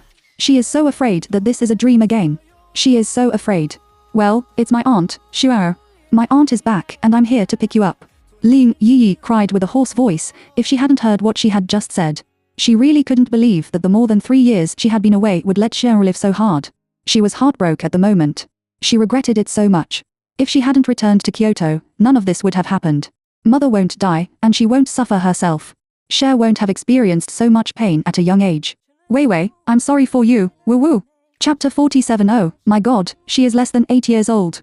Hearing Li Yi's answer, the tears in her eyes were turning in the frame at this moment. She really couldn't help it and said to her mother in her heart, Mom, just once. I just cried once, just once, Mom. Yang Feishi and Ling Yi both ran to each other. Ling Yi squatted down and hugged Yang Feishi, who was as thin as wood. At this moment, Yang Feishi cried, holding Ling Yi and crying loudly, crying heartbreakingly. Her cry resounded through the sky, venting the tears she had been holding back for the past few years. Ah, Auntie, you're finally back. Well, Ling Yi saw the child like this. Crystal tears, like broken pearls, kept rolling down the cheeks. Her heart was as painful as a knife twisting, and 2 lines of hot tears could not stop flowing. She couldn't cry herself. She had cried countless times, and her heart never hurt like this time. Seeing Xiao crying so much, she really regretted it. After all, she went wrong step by step. Ling Yi looked up at Ling Weiwei's grave, and she felt extremely guilty. He said hoarsely and choked, Weiwei, I'm sorry, I really didn't expect so many things to happen as soon as I left. It will cause such a big injury to Xiao. Blame me. I promise you. I will never leave my child again, as long as I am alive. I swear, I will never leave her again unless I die. In his heart, he silently swore in front of Ling Weiwei's grave and hugged Yang Feishu, who couldn't stop crying. She slowly squatted down, pulled her little hand, and found that her little hand was covered with nauseous. Ling Yi stroked her distressedly and took off her glasses again. Touching her dry skin, he gently stroked the tears overflowing from her eyes. Good boy, Xiao, don't cry. Mom will be sad when she sees it. My aunt is back and came to pick you up. She will never leave you again. Don't be afraid. Xiao is not afraid. She comforted Yang Feishi while choking. Tears kept flowing in my eyes, especially when I saw the ragged clothes on the child's body. Her heart hurt like a ball of cotton stuffed in her throat, and she couldn't speak because she choked. The rough needle and thread should have been sewn by herself. Oh, my god, she is less than 8 years old. She really wants to slap herself. Why does she go back to Kyoto? Yang Feixiu also wiped Ling Yi's tears and nodded silently. She hugged Ling Yi. At this moment, her cold body seemed to be only leaning in Ling Yi's arms. Feeling the temperature on Ling Yi's body, she felt that all this was real. My aunt is hot. It's so good. My aunt really came back to pick me up. She will never use the present life again. Ling Yi cleared her throat. Let's take advantage of this time to make some things clear to the child. Also in front of Ling Weiwei, the child will not be relaxed in the future. It may be harder than it is now, and the road to revenge is long. They all need to be fully prepared for everything before the battle. And I have to take her out of this place tomorrow, so that I can know that Ling Weiwei is in this place. And poisoned her, which shows that this place has been exposed for a long time, especially now she has no idea who the other party is. Xiu'er, don't cry. You have to remember every word my aunt says to you next. This is the road we have to take in the future, otherwise we will be chased and killed all the time. The end will be the same as your mother, do you understand? Chapter 48. It turns out that this is the truth. Yang Feixiu stopped crying and looked at Ling Yi doubtfully with her beautiful pale blue eyes. Asked, Auntie, I don't understand what you mean. In fact, your mother was poisoned by chronic poison. After saying that, Ling Yi's tears slipped from her eyes again, and she reached out to wipe the tears on her face. Only then did Yang Feixiu understand what Ling Yi meant. Her mother was killed, but she didn't know who she was. For what? Looking at Ling Yi's appearance, it seems that she may also be in danger in the future. So she nodded seriously to show that she understood. My aunt's real name is Ling Hui, and your mother's real name is Ling Weiwei. In order to escape from the place that harmed us, we changed our names. My aunt will still use the name Ling Yi in the future. Ling Yi glanced at Yang Feixiu and found that she didn't look like a child over 7 years old now. She seemed to understand what she said. Yang Feixiu nodded and signaled her to continue. Xiu'er, my aunt doesn't want you to blame all this on yourself. I also feel that now is not the time to tell you about the past. It's hard for my aunt to escape back. My aunt must take revenge and find out the murderer of your mother and everyone who has hurt us. Never let them have a good time, and I just knew that your father was gone. I think your father's sudden death may also be premeditated. But we have no ability to fight back at all now. They kill us like pinching an ant. Therefore, we need to plan and plot well, and be prepared for everything. When we have the ability, we will find the murderer who killed your parents. Ling Yi finished speaking hoarsely, clenching her fists. There are too many things that she can't remember. The wound in the memory will make her unable to breathe. After listening to Ling Yi's words, Yang Feixiu's beautiful blue eyes were full of anger and hatred. His hands clenched his fists tightly, and his nails unconsciously pinched into the flesh. A tear slipped unconsciously in his eye. It turned out that this was the truth. Yang Feixiu nodded and agreed with Ling Yi's words. Yang Feixiu must repay this hatred. In this life, as long as she doesn't die, she must find the murderer of her parents. She must make herself strong, and she will personally kill the enemy. Seeing that she could understand, Ling Yi continued, Xiu'er, you have to learn a lot from now on. It may be harder than before. Auntie won't be soft-hearted and won't allow you to give up.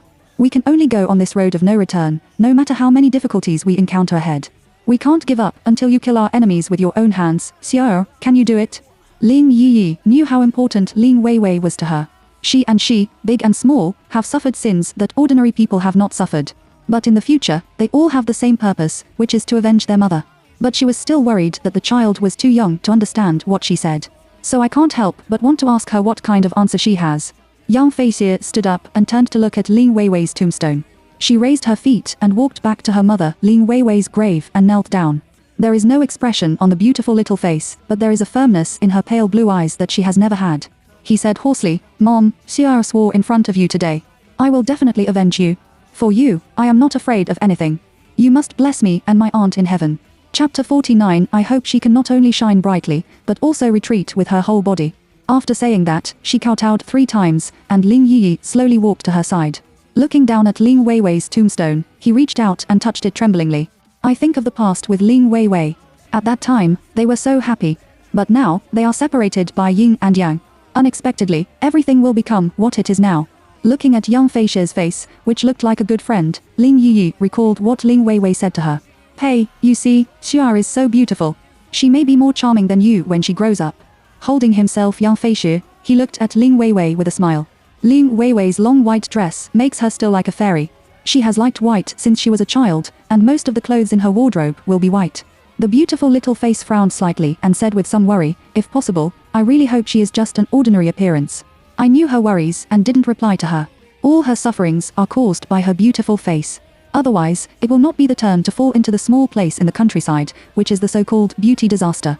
It is a disaster for a person who is too beautiful but has no ability to protect himself. Seeing that she was thinking but didn't say anything, she slowly sat next to Xiao Xiao's cradle. He whispered, "Min, I can't let Xiao be like us. I can only live a life of hiding in my life. I hope she can not only shine brightly, but also retreat with her whole body." Ling Yi naturally understood the meaning of her friend, so she asked, "How are you going to cultivate Xiao?" Now she is only 1 year old, but I can feel that she is very sensible in her bones. She doesn't cause much trouble to others. Since she was born, she has rarely cried and has always been quiet. Ling Weiwei lowered his beautiful eyes and looked at the sleeping Xiao Xiao. I couldn't bear it in my eyes, and I couldn't help stroking her tender white little face. "If you don't experience a bone-chilling turn, how can you get the fragrance of plum blossoms?" He said firmly. To train her, she has to master all kinds of skills, especially strategy and self-protection martial arts. I also nodded in agreement. If you want to minimize the risk, you have to be fully prepared. Weiwei, don't worry, I will do as you say. I know you want Xiao to become stronger, but you don't want her to avenge you. But Weiwei, even if we don't look for them, will they let us go? Ling Yi sobbed, slowly closed her eyes, and shed 2 lines of unwilling tears. She wiped away her tears and woke herself up. Pulling young Fei, he stood up, and the two came to Chen Hui together. "Xiao, let me introduce to you. This is Uncle Chen Hui Chen, a friend of my aunt. In the future, he will join us to help us for the convenience of the future. He will change his name to Yang Hui. In the future, we will be your parents in front of outsiders. Do you remember?" Yang Fei looked at the handsome Chen Hui with glasses. His black suit looks energetic and has distinct facial features, giving people a very comfortable feeling. If she had to evaluate him, Yang Fei thought he must be a good person. Chen Hui is also looking at this little girl who is more than 7 years old, a beautiful little girl. In particular, her pale blue pupils are as deep as the sea, which makes people can't help falling for her in her eyes. The whole person is beautiful and like an abused elf. He has never seen such beautiful eyes. Looking at her like this, it seems that she will be sucked in. It will make people unconsciously listen to her in everything and want to submit to her. Chapter 50. I decided that we would go to Moju together with such temperament and beauty. Her parents' appearance must also be very outstanding. He just looked at the two of them from the side and did not disturb or speak. He knew that she was the daughter of Ling Weiwei, the most beautiful woman in the capital. Although her clothes are very shabby and old-fashioned, they can't hide the noble temperament she exudes. Although he has never seen Ling Weiwei himself, he has heard that she is extremely beautiful, but he thinks that when the child grows up, his beauty may be better than Ling Weiwei. "Hello, Uncle Chen," Yang Fei called him lightly. One sentence pulled him back to reality. Chen Hui hummed and smiled awkwardly. He turned his head and glanced at Ling Yi, but Ling Yi looked at him and smiled with his mouth covered. Her action made Chen Hui even more embarrassed, an old man. Staring at a child for a long time, he couldn't help touching his head to hide his embarrassment. "Chen Hui, this is the person I'm going to pick up. Her name is Yang Fei, and she is now 7.5 years old. She is the daughter of my best friend, Ling Weiwei. You said before that you would listen to me in the future. In order to make it more convenient for the 3 of us to live together in the future, from now on. Your name is Yang Hui. The 3 of us are a family." Ling Yi put away her smile and said in a serious tone. Chen Hui, naturally, knew what she meant.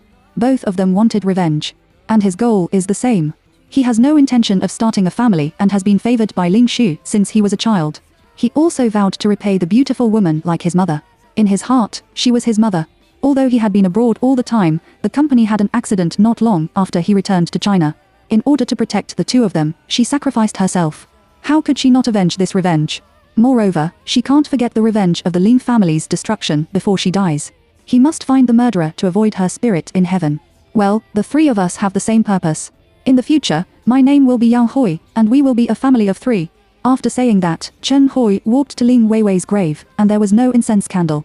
So he just bent down 3 times and said, "Miss Ling, nice to meet you. Hello, I'm Chen Hui. Don't worry. I will take good care of Xiao Hui and Shuar."